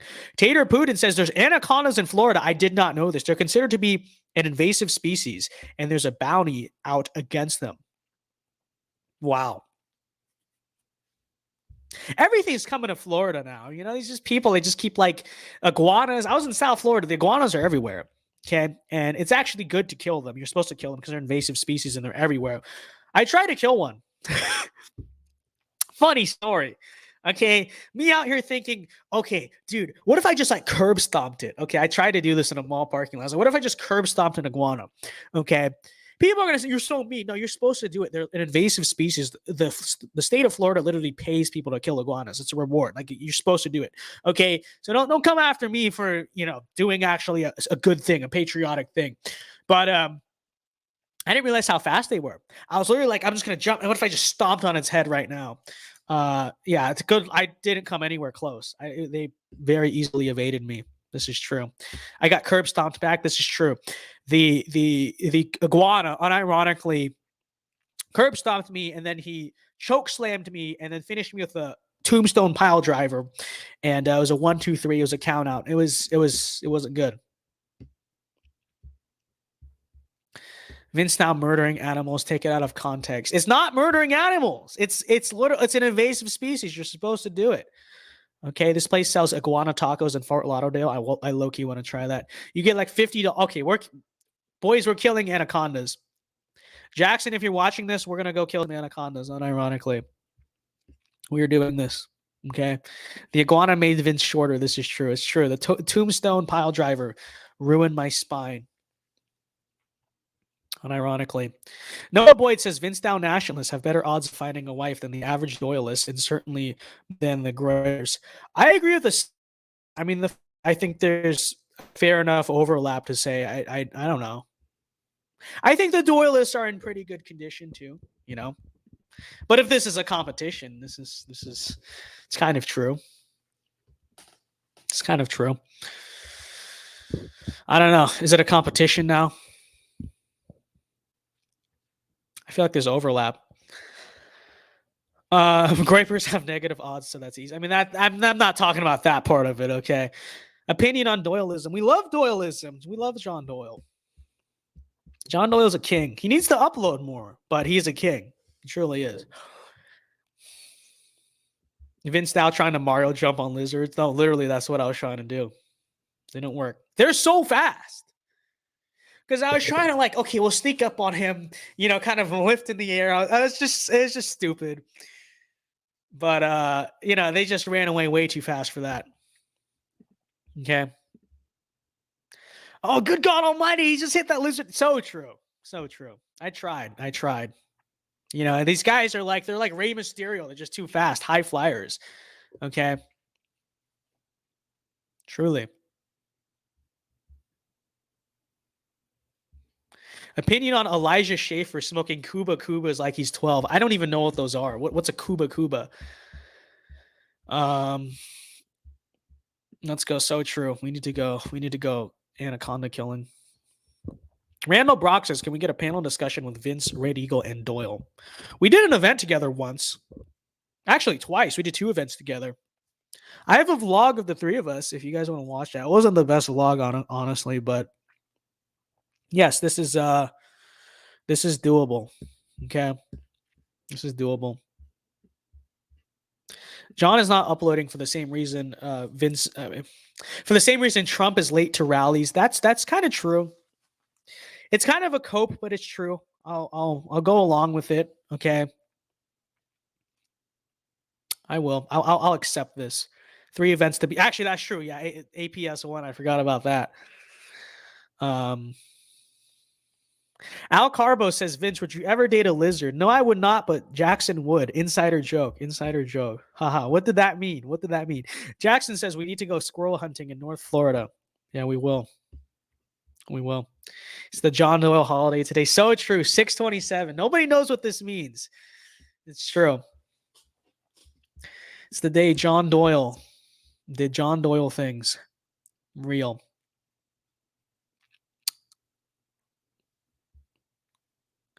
Wait, Vince calls himself Trump. Vince is Trump. I'm Richard Nixon in disguise, okay? What happened on 627? Nothing. John Doyle was just being a king as always. That's all that happened. It wasn't funny. It wasn't cool. It was just cool. Actually, it was cool. It was just based. Truly. Like the stream, guys. So true. Remember to like the stream. Subpoena Vince Dow. No, I'm telling the full truth and nothing but the truth. John Doyle did nothing wrong on 627. 100%. Thoughts on Teddy Roosevelt? I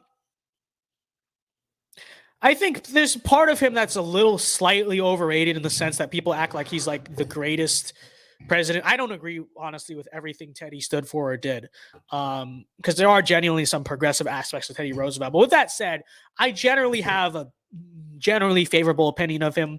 I think as an image, as an American icon, 100%.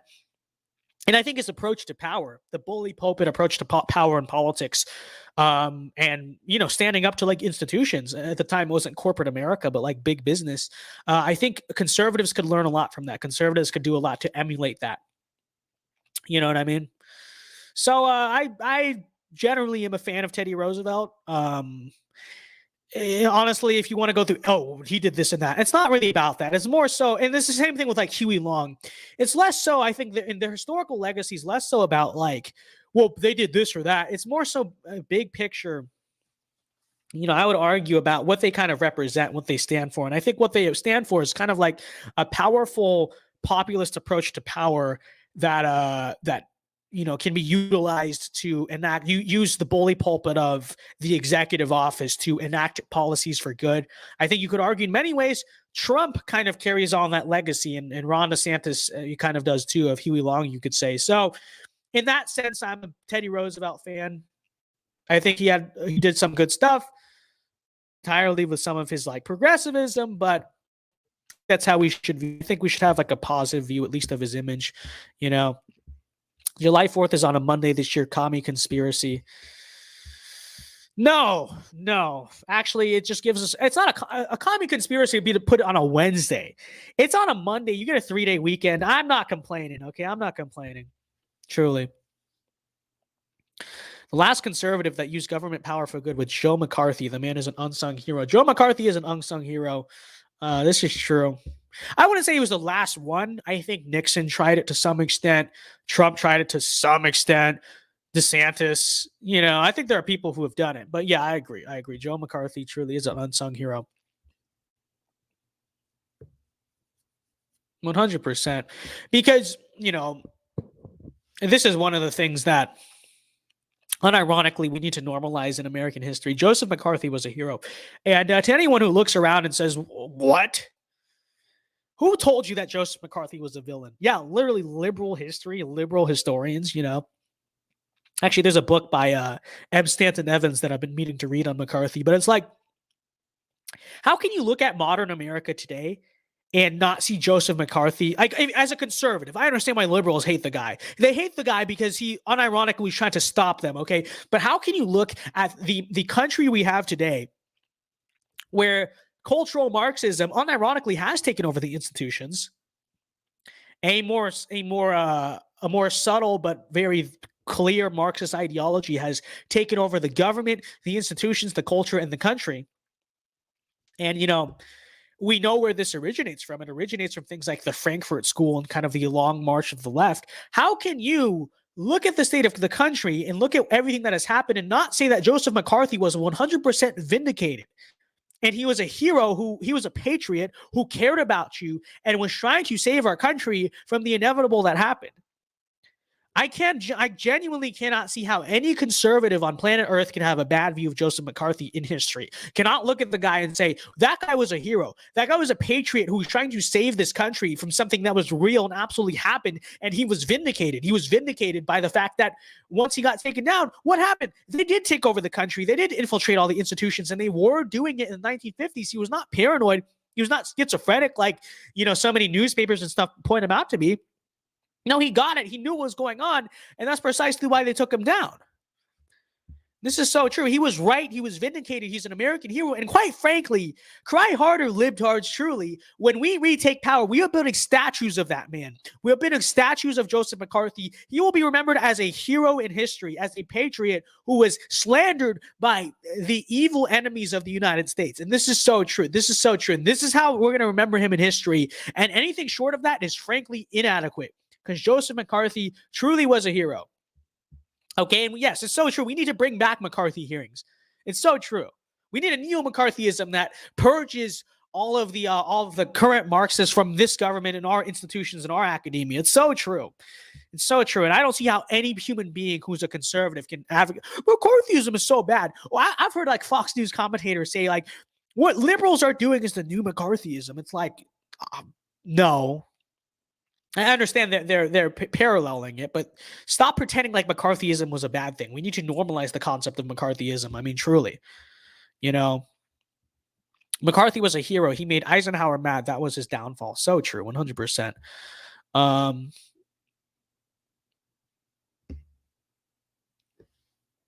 They're literally doing the thing that McCarthy was trying to stop, 100%. But he was paranoid. He was just crazy. He was just a bigot. Again, libtards will say this, sure. How can you like genuinely tell me that? Like, look me straight in the eyes and tell me, yeah, I agree with the liberals on this. You're a loser. You're literally a loser. Okay?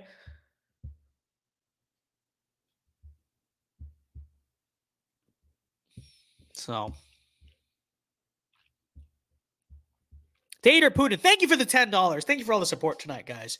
Means a lot. We love you. McCarthyism is taught in schools as evil. He was 100% right with all his accusations. So true. I spent 5 hours back in high school creating a comprehensive defense for him to present to my liberal government teacher. Based. Tater Putin is a king. What an absolute king. Let's get 07s for Tater Putin. He's literally a Chad. This is so true. I'm going to make a McCarthy was right t-shirt. Hey, on the VinceDao Nationalist t-shirt. Actually, do I have it? I think I just have it like sitting on the bed because I have to put it away. But let's see.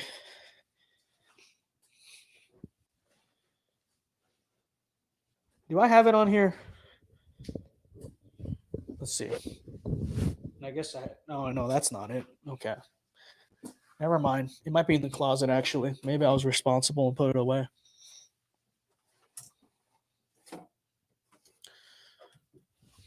Or not. I don't know. This shirt has disappeared. All right, never mind. The shirt it has Joseph McCarthy on it, is the point. But previewing this, by the way, guys. Okay. I've been meaning to put this out. I have not uploaded it to the shop yet. But new merch. Isn't this sick? Doesn't this go hard? Okay, this is going to be on my merch shop very soon. The Great MAGA King design. I truly think this is epic. It really is. So, tell me, you guys better buy this. I was so proud of this design. I made this design the day that Joe Biden said the Great MAGA King thing, and I was like, this is epic. It truly is. It's not to just say it's going to own the libs or whatever, but like I love the aspect of it that, you know, people are always like, Trump wants to be Caesar. Trump's an authoritarian. Trump's anti-democracy. And the loser right's always like, no. And we're like, yes, he is. Yes, he is. So true. So true. Many will be buying this t-shirt. This is so true. Trump is over 6 feet tall. Take that, short kings. Yeah, well, that's why Trump is he's not going to be the American Caesar. That's why. He's the American Solo or whatever. But as much as we wish he would be, you know, let's see how tall the American Caesar himself is, huh? Well, let's decide then. That's what gets in Trump's way, okay? That's what makes him complacent. So true. Yes, I am coping. Deal with it. Coping is based when I do it, not ironically. This is so true.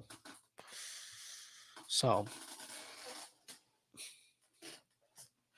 Barron Trump is going to be the American Caesar. No, he's gonna magically lose height before he becomes the American Caesar. This is true. Wilson was the worst president ever.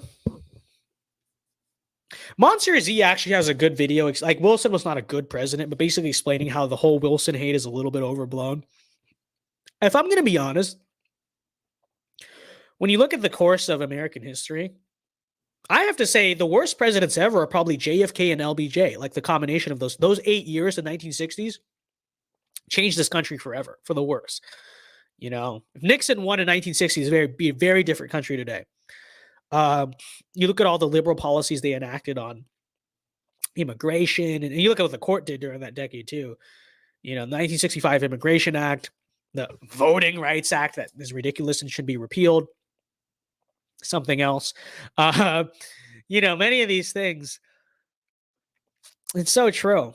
So, like, the 1960s really was the beginning of the end. That's when you had all these like policies that had the long-term effects of, you know, what you see today. Yeah. LBJ / JFK, worst duo in American history. Like, at least when you look at like their impact on history, you know, I think this is true. I'm not a big Wilson guy, obviously, but I honestly think a lot of the hate on him is a little bit overblown, you know. I know we probably have some JFK sims. It's just like, yeah, you know, they did funny business in the 1960 election against Nixon because JFK was the threat to this. Really, dude? And I don't think people realize this. JFK supported all of the same policies as LBJ. You know? Yeah, he had more moderate rhetoric. Why? Because he was trying to make liberalism kind of appealing. See, I wish people understood sort of like the optic sense of this. It's the same thing as like 2008 Obama. It's like, yeah, JFK was kind of like this popular, more moderate sounding guy initially. All of the things LBJ did, JFK was behind those 100%. And if anything, you could argue he's even more radical than LBJ. He was more radically liberal than LBJ in philosophy. It was just that LBJ was the guy who managed to get it done. But there's this idea that's like, well, JFK wouldn't have supported any of that stuff. Yes, he did. Where do you think LBJ got the idea from? JFK was extremely liberal, okay? All he did, yes, it was still a conservative country at the time. So he kind of had this like patriotic take on liberalism. Do you think he really believed that? Really? The guy was just as liberal as like the people we despise today. But you have all these videos like JFK was really a conservative. JFK would be a Republican today. No, if JFK, you plop JFK into the modern American political climate, he would have simply just brought out his true colors because then it would be politically viable to do so. I don't think people understand this about JFK, you know. But it's like, yeah, the guy who ushered in the liberal destruction of this country, actually, he was against the CIA, and he was against the Fed, he was against the mafia, and they took him out because he was based. Brain dead take. No, JFK literally worked for the system. He served the system. And I know John Doyle has to take that, like, you know, they made him a martyr on purpose. You know, whatever. I mean, that's I don't know. I don't know. I'm not saying that's true or not true, but it's you could definitely see where that opinion comes from, you know.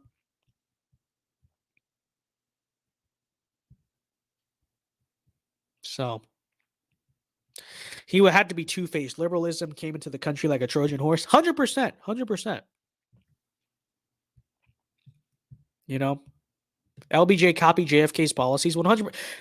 JFK's legacy is LBJ. But you have so many conservatives like LBJ was bad. I like JFK. Why? Because he didn't finish the job? This is just true. The JFK simping, it has to stop. You know? Because if JFK was not on their side, why would they do funny business in the election against Nixon? True. You know?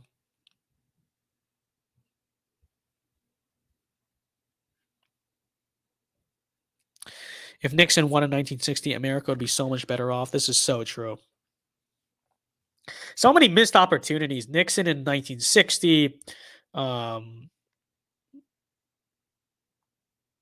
Watergate just freaking happening. Terrible thing for the country. Pat Buchanan in 1992. That was a big one. We'd be, you know, it doesn't matter what else happened. If we had that, we'd be fine today. Pat Buchanan in 2000. Anyone but Bush. You can even, you know, I guess in the grand scheme of things, I'm grateful that Trump came around. I'm not saying I wish I had it any other way. But in many ways, Mitt Romney, you could argue, is to blame for like the current state of the country. Because think about when things really started to get woke in America, when things really started to get culturally degenerate and go off the rails big time. It was actually Obama's second term. Okay. Like the stakes were that high. You know, and maybe you could say that was necessary to wake people up to like authentic conservatism. I'm not, you know, it is what it is. But when you consider all of the cultural destruction that was just so transparently done to American history and American society during Obama's second term, you really realize just how much Mitt Romney screwed over the United States of America. Because he could have won that election had he just, you know, not been such a nice guy, basically. This guy is soft. He just refused to attack Obama. He's got to go on my Mormon high horse. You know, he ran his campaign like a joke. He was a wimp. And because of that, like, American culture is where it is today. Now, again, it probably worked out for the better, you could argue. I mean, we'll be fine anyway. But just like, for instance, just like imagine if you had like a Donald Trump in 2012. If you had a Republican who was not Mitt Romney, obviously, but kind of was able to sort of right the ship before things got as off the rails as they did during Obama's second term, which I'm sure many of you guys will remember happening, you know, because think about the America of 2011, 2012 versus the America of like 2015, 2016. Like, look how much has just changed in those 4 years. It really went off the rails, largely because Obama got reelected a second time. I mean, that had a huge impact on the direction of the culture. It really did. People can deny that all they want, but it's absolutely true. The wokeism and all the stuff we see today, it exists because of Obama, his second term specifically. And if we had, oh wait, sure, he was a pretty invincible political machine. I would acknowledge that. But his first term is not really, his first term, he was just kind of a generic liberal Democrat president. It was really under his second term that he started to really kind of set the new expectation for liberalism and where the culture really started to follow him.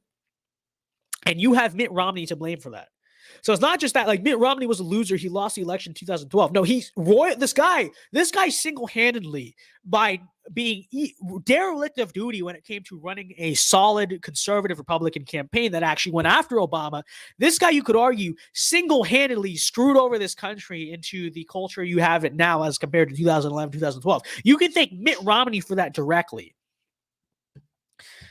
And it's like, even if we had Romney, you say Romney won because he wasn't such a P word, right?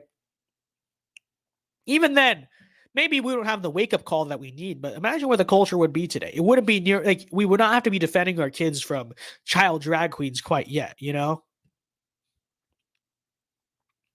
Noah Boyd says, for $5, thank you. He says, Vince gives base take, reads a chat, paraphrasing his take, agrees with it, then reiterates his base take. This is so true. This is the unironic structure of the streams, is it not? 100%. Thank you for the 5. 2012 was a huge missed opportunity. Obama lost 4 million voters and still won. Obama was a piece of trash. So true. Donald Trump should have just ran in 2012. I don't know. That field was not that strong. He could have done it. You really could have. It's like Ron Paul, Herman Cain. I mean, those were outsiders too. You look at 2012 field, it really was not that strong. He could have done it. I don't know. I don't know how things would have turned out, but it would have been interesting.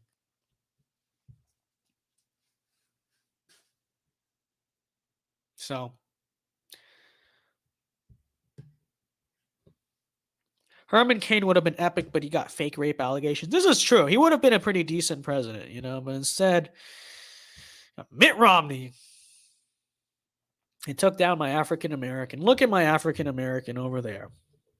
Look at my African American in heaven now. So, true. The Rust Belt was not ready for Trump in 2012. Yeah. I basically agree with that. It's just hard. You wish people would have woken up sooner, but it is what it is. Ross Perot was pretty based other than his opinion on abortion. I agree.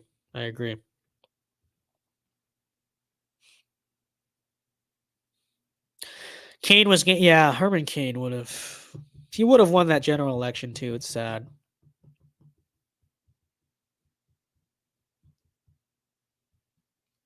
Trump may have won Colorado and Virginia in 2012.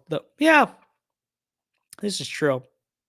Trump might have not run the same campaign, but I think he still could have kind of ran the campaign of, because think of where we were in 2012. The recovery out of the recession was terrible.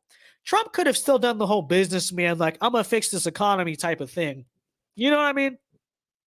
He might have run a different campaign, but I think you would have still had stuff going on, Immigration was a problem back then too. Remember Arizona? Remember Joe Arpaio? Remember all that stuff? And the recession, just not recovering the way it should have.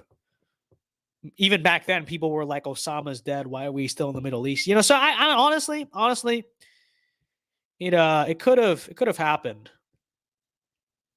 but this is what it is. It happened the way it happened. There's no point in gloating over it. We are here in this moment in history, and there's no reason to really be blackpilled about it. I think we're honestly on a pretty good track still. So, I don't know.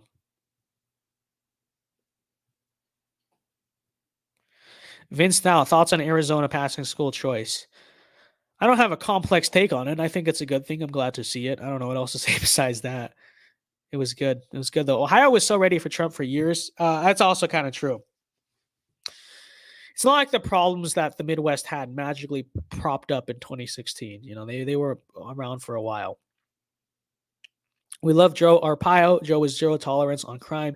Yeah, Joe was he was a very good sheriff. It's kind of sad. It's kind of sad what happened there, honestly. They took him down wrongly.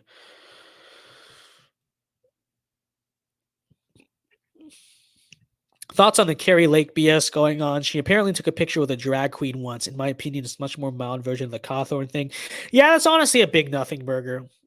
It really is. You look at the people this is coming from, too. These are the people saying that, like, Carrie Lake is too far right or too radical. And it's like, but now you're like memeing her for like doing something that's like socially liberal. It's so overblown. You know? And it's like, what's Carrie Lake's stance on that stuff now? That's all that matters, honestly, you know? This is someone who worked in the news media at the time. It's kind of like a Donald Trump situation. I don't think it's a big deal, you know? I don't condone the behavior. It's kind of cringe that she did that back in the day, but it's like, really? That's what you have on her? It's kind of overblown and ridiculous, you know? They are coping. It's just true, you know? And she's running like probably the most far right governor's campaign in the country. Doug Mastriano gives her a run for her money, but you know they're neck and neck there. It's like, what is the argument? Oh, but she took a picture of the. What does that mean? Like, yeah, that's cringe, but like, what does it apply? Like, what? Like, I don't even understand what the attack against her is. People are attacking her from the left for doing something that's to the left. I understand maybe the right saying, well, can we really trust her? Okay, I can understand that kind of, but it's like at the same time, you know, I think there are plenty of reasons why the answer is yes, we can. But even beyond that point, it's like she's, you know, what are you going to do? You're going to vote for the more moderate, the more liberal candidate in the race or whatever? It's just stupid. Like, what does it say about her? I don't understand. Like, what's even the logic? What's the reasoning? You know? So no, go vote for Carrie Lake in the primary, and vote for her in the general election. And any take to the contrary is just ridiculous. It's just stupid, you know.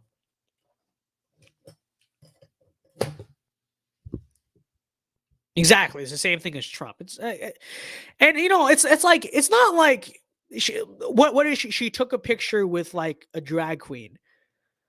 You know, it's not like she like did anything insanely illegal. It's just like I don't even think it's like I'm against it morally, but we're really gonna pretend like if that's all you have on her, then honestly, she actually seems pretty trustworthy. If we're being honest, so I don't know. It doesn't make a lot of sense to me. Who do you think is the best candidate for Michigan governor to replace Whitmer? I don't know a lot about that race, but whoever Rep said is the guy. I will go with him. Rami says react to the Ryan Long video I sent. Okay. I know he sent something earlier. I did not watch it. We will react to this on stream. He says react to this on stream. It's too accurate. Okay. All right. Check this out.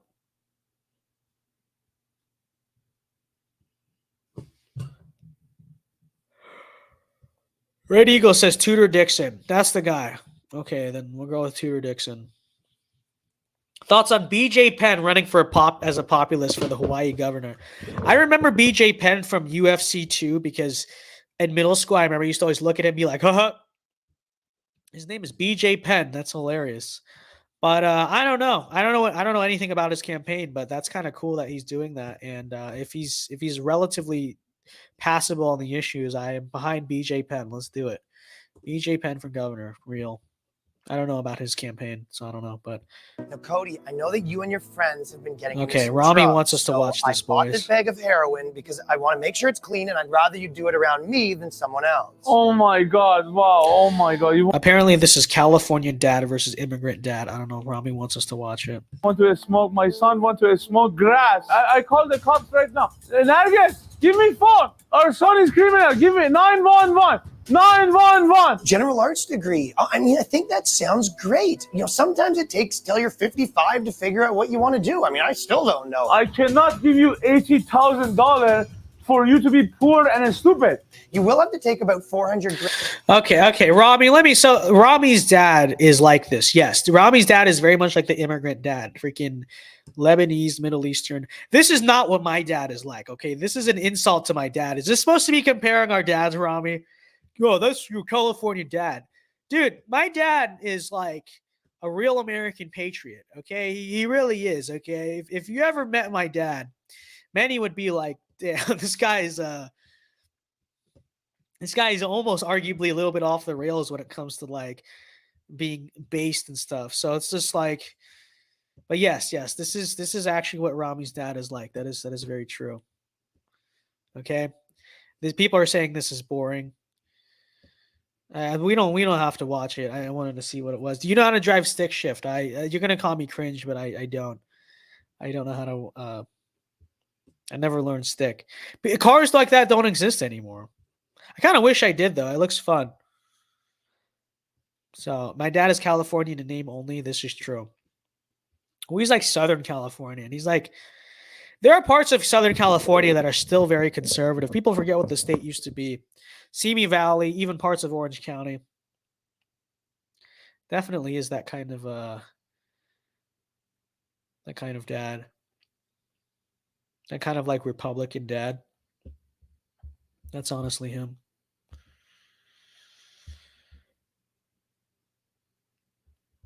Let's see. James A says, watching you tonight from Toronto here, bruh. So true. It's like I think for the Canadian conservatives who are fans of this channel, it's kind of like Red Dawn. You know, we're like Radio Free America, broadcasting from Radio Free America. You know, and the chair is against the wall. The chair is against the wall. The chair is against the wall. It's 11:30 p.m. America. It's so true. I hope people have seen that movie. Red Dawn is I don't care how corny it is. It is a based right-wing 80s movie. But that's how I feel with our Canadian followers. It's so true. But yes, we love our base Canadians. We don't like the rest of the Canadians. Yo, Red Dawn reference, real. Red Dawn is a great movie. Vince Dow watches Daily Wire. I really don't.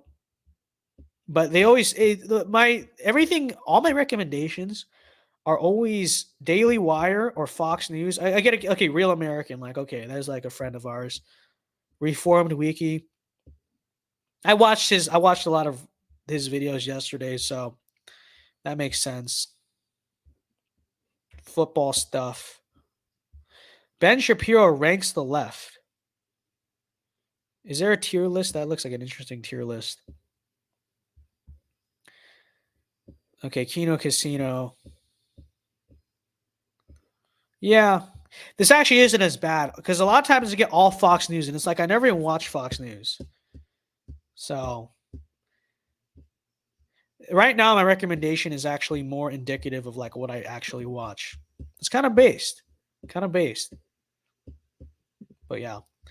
Anyways, back to the chat.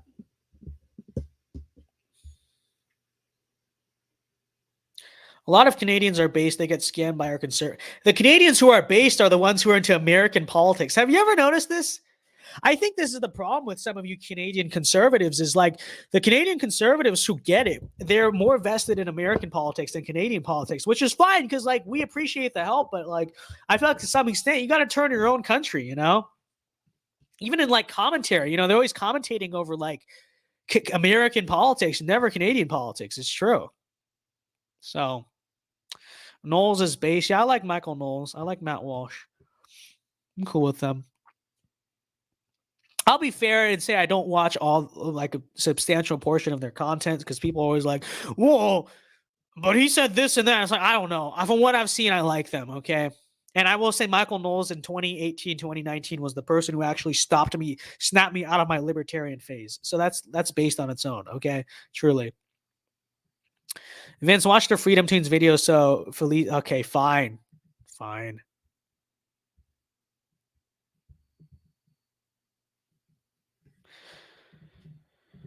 Freedom Tunes. Conservatives. Media versus real life. All right, let's take a look.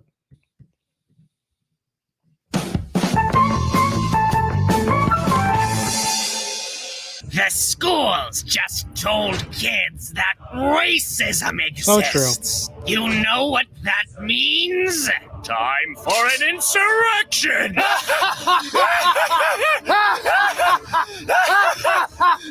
Our years of careful planning have paid off. Alert the right. So we have Fed, and Richard Spencer, who's also a Fed. Also, he has a black eye from that one video. Okay, very interesting. Very interesting coalition of people we have here, folks. We have 3 Feds. So true. Wow. Big numbers, big Win stuff. populace through our secret dog whistles. Done. I just sent out True, the so true. secret incel Pepe meme. In just a few hours, this country is going to be a Christian theocracy. Wait, hold on. Secret incel Pepe meme. In Wow. just a few hours, this country is going to be a Christian theocracy. Very interesting. Richard Spencer out here. Richard Spencer going off. Wow. He really did it. Big stuff. Okay, guys, so Morio's Cookies just put out an ad, which was 3 gay men making out for 5 straight minutes. Oh, wow. So, yeah, I think we should stop eating Morio's. But their cookies are so good. Organizing boycotts is hard. Buy So the true. off-brand version. No, you can always taste the difference. This is literally conservatism. This is like basically what DC looks like. It's like you got a fat guy in a suit. You have this guy who's like the preppiest, nerdiest political science major you've ever seen in your life, and him too. And you have this guy who just doesn't care anymore, and he's not even well kept. And there's DC for you. And there's like the DC right in a nutshell. This is so true. This is literally what it's like being a conservative in Washington, DC. It's pathetic, but it's quite accurate. I have to say. Difference. Okay, so is the future of your country worth more or less to you than the cookie brand? You can pry it from my cold, dead hands. This, Justin, experts have decoded a secret racist right-wing dog whistle. Cookies are being eaten by bigoted right-wingers to show how racist they are. Here on TV, we just decided cookies are racist. Nah, I've Peace. never had one before. Become a member at freedomtunes.com for exclusive. Okay, we watched your video. Happy. Pretty accurate. I was not really laughing at it. I was more like, this is very accurate. It's kind of depressingly accurate, if I'm being honest. Who is this supposed to be, though? Because to me, this looks like Richard Spencer with an eye patch. That's what it gives off. But then they did the Pepe incel thing, so I don't know. I'm still rolling with this is Richard Spencer with a black eye. This is he's probably like a Proud Boy, but like one of the Fed's Proud Boys, and that's obviously a Fed. Interesting video. So it's Dan Crenshaw. No, that's not really supposed to be Dan Crenshaw. It's supposed to be some type of like alt-right figure, you know. Which, like I said, it looks like Richard Spencer, but like, what's the eye patch for? I don't understand that part of it. He's even wearing the Fed cloak. So true. So, anyways, we're gonna end the stream soon because I have to go visit my mom in New Orleans tomorrow. So I have to drive to New Orleans because she's doing a conference for work there. I got to drive to New Orleans tomorrow and get content out for while I'm in New Orleans. And then we're probably going to, like, the boys and our cool friends are probably going to do some 4th of July weekend. So I got to make a lot of preemptive content. So I got to start on that. But we're having fun streaming. We truly are. You know,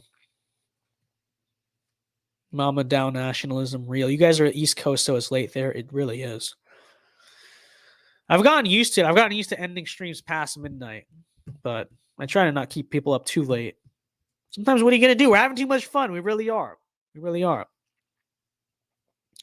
That's a long drive. It is. It's like 7.5 hours. I don't know why I agreed to it. You know, the things we do for our moms because we love our moms and we understand that our moms want to see us. But on a non-mom level, I'm not looking forward. I'm looking forward to the drive, but it's like I'm so busy. I literally have like so much to do. We have a lot going on at APU right now. And I have to take I take 7 hours out of the day, and well, more than that, to go to New Orleans. You know, what are you gonna do? What are you gonna do? It's still 5:30. Where are you, Alaska? 6 hours. Hawaii. Mike is out in Hawaii. Well, it's a 7 to 9 hour. Let's see. Last I checked, it's 7.5. New Orleans, Louisiana. Well, I'll probably get there faster with my driving and my 7 hours, 20 minutes right now. So probably like 8 hours.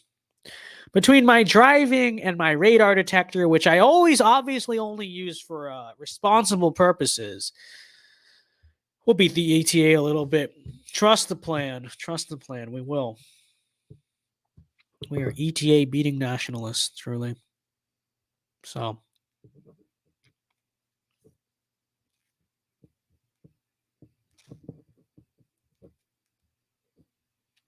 you know.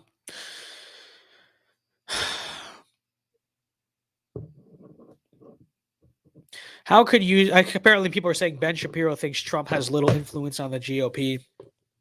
He literally took the party over.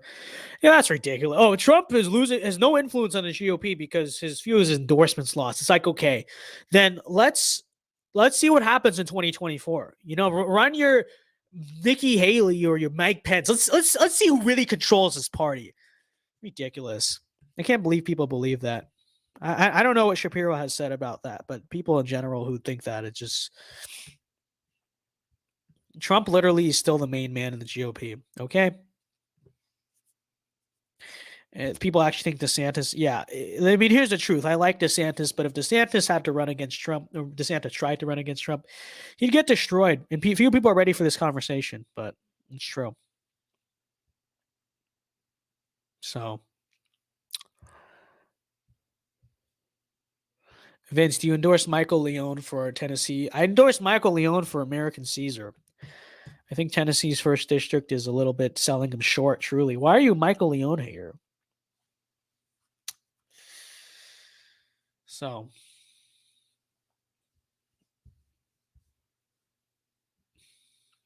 damn, a Hawaiian in chat. I feel bad for making fun of Hawaii. I feel like I was the person who primarily made fun of Hawaii last week. Although I am wearing a Hawaiian shirt, you know. It's the summertime. It's Florida boy summer, real.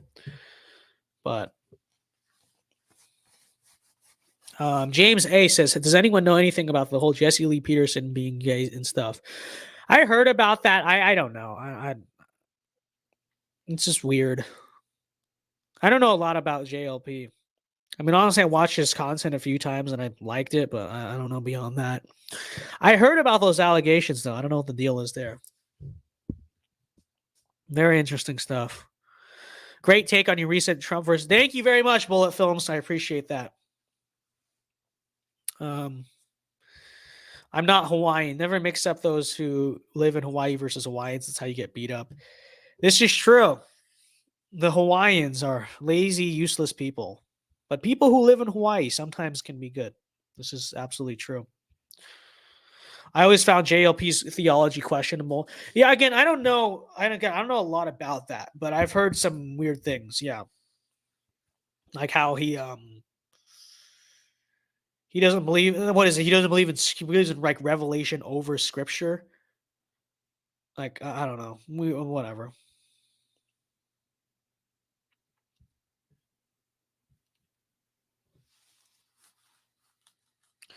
I don't know anything about the guy, so I'm not going to comment.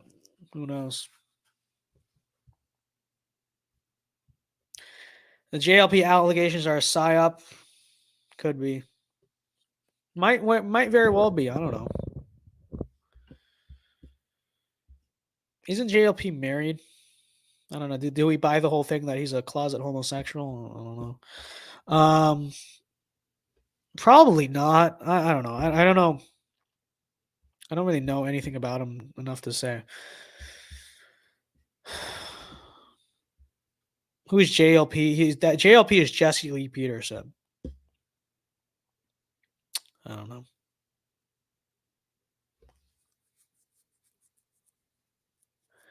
The server says opinion on civil unions. I'm conflicted. Yeah, I'm against them. I am. Because truthfully, marriage is between a man and a woman. There's an objective definition to it. Why should anything other than that get the same benefits as a marriage or be recognized by society as even like remotely comparable to marriage when it's not? So I'm against that. You know, there's this whole cope of, well, they can still have civil unions. I'm against that too.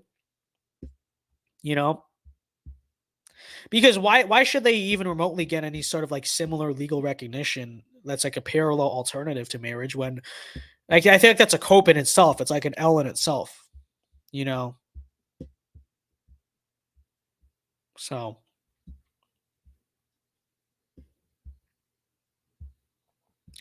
I'm so hungry right now. I'm actually starving. It's like slowing down my ability to stream. Vince, the Nixon clip you used at the end of your stream, where do you find it? It's from Nixon's resignation speech. I thought it would be funny and kind of cool and kind of like keck just to use that. So yeah, that's from Nixon's resignation speech. I think it's like the final thing he said when he announced he was resigning. I leave you with this prayer. It's true. So that's where it's from. And the Buchanan stuff is from his 1992 announcement speech. So yeah, it's 11:45, guys. 2.5 hours. We're gonna end the stream fairly soon. One thing I will say before we end the stream is, you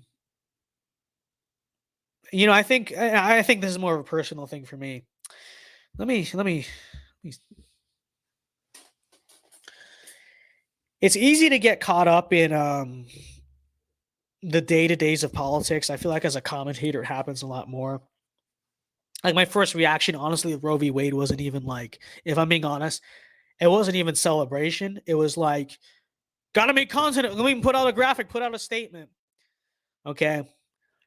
But honestly, it's probably more of a thing for me than for other people who don't have to like do it like this. But still, genuinely, don't let all the attention and the noise distract you from just how momentous and significant this is, and how much of a victory, and how you should be happy, like in your heart. You know, like eventually when it really hit me and I was done putting out press releases, yeah, like I did, like drop to my knees and think about it, and it was very like moving in my heart, obviously. But I think with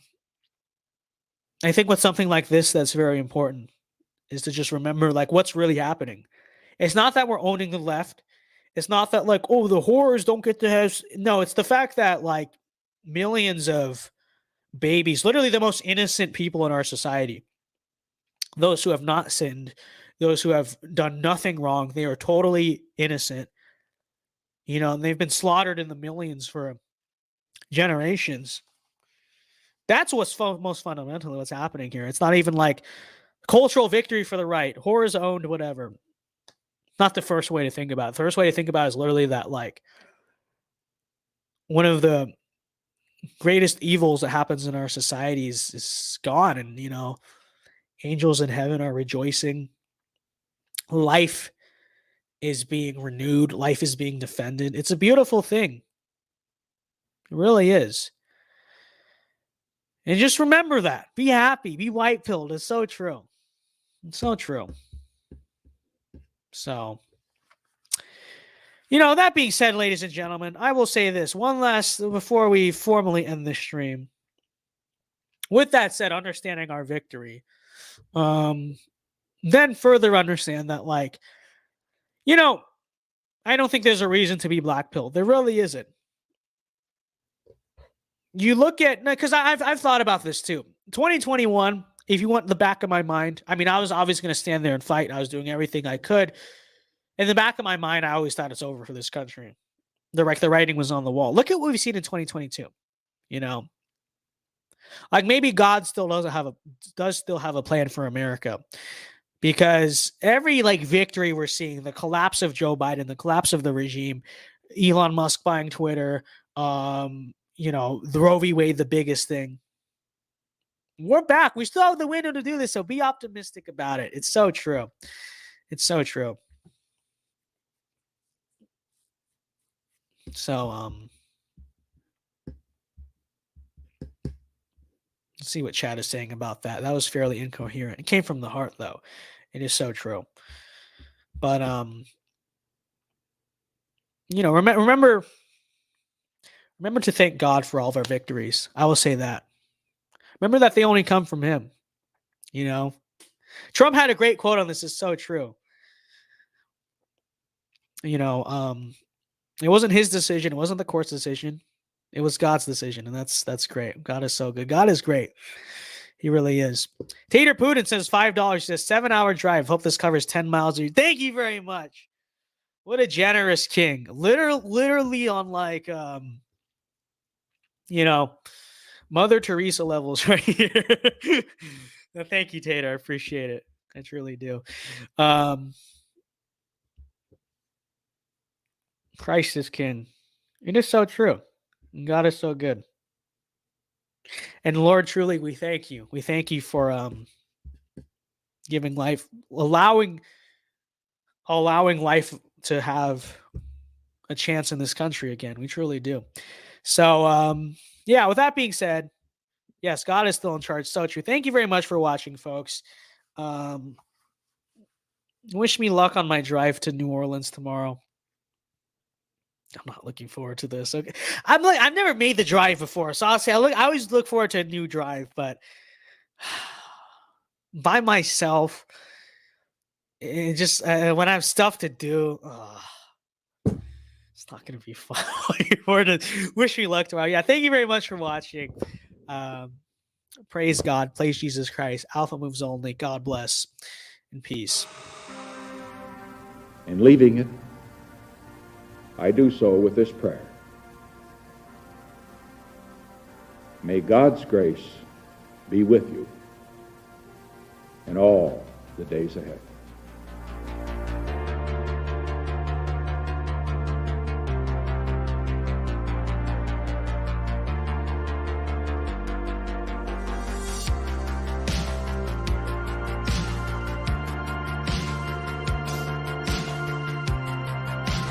He is a globalist, and we are nationalists. He believes in some Pax Universalis. We believe in the old republic. He would put America's wealth and power at the service of some vague New World Order. We will put America first. So today we call for a new patriotism, where Americans begin to put the needs of Americans first. For a new nationalism, where in every negotiation, be it arms control or trade, the American side seeks advantage and victory for the United States. And the people of this country need to recapture our capital city of Washington from lobbyists and registered agents of foreign powers who are hired to look out for everybody and everything except the national interest of the United States. And our Western heritage is going to be handed down to future generations and not dumped onto some landfill called multiculturalism.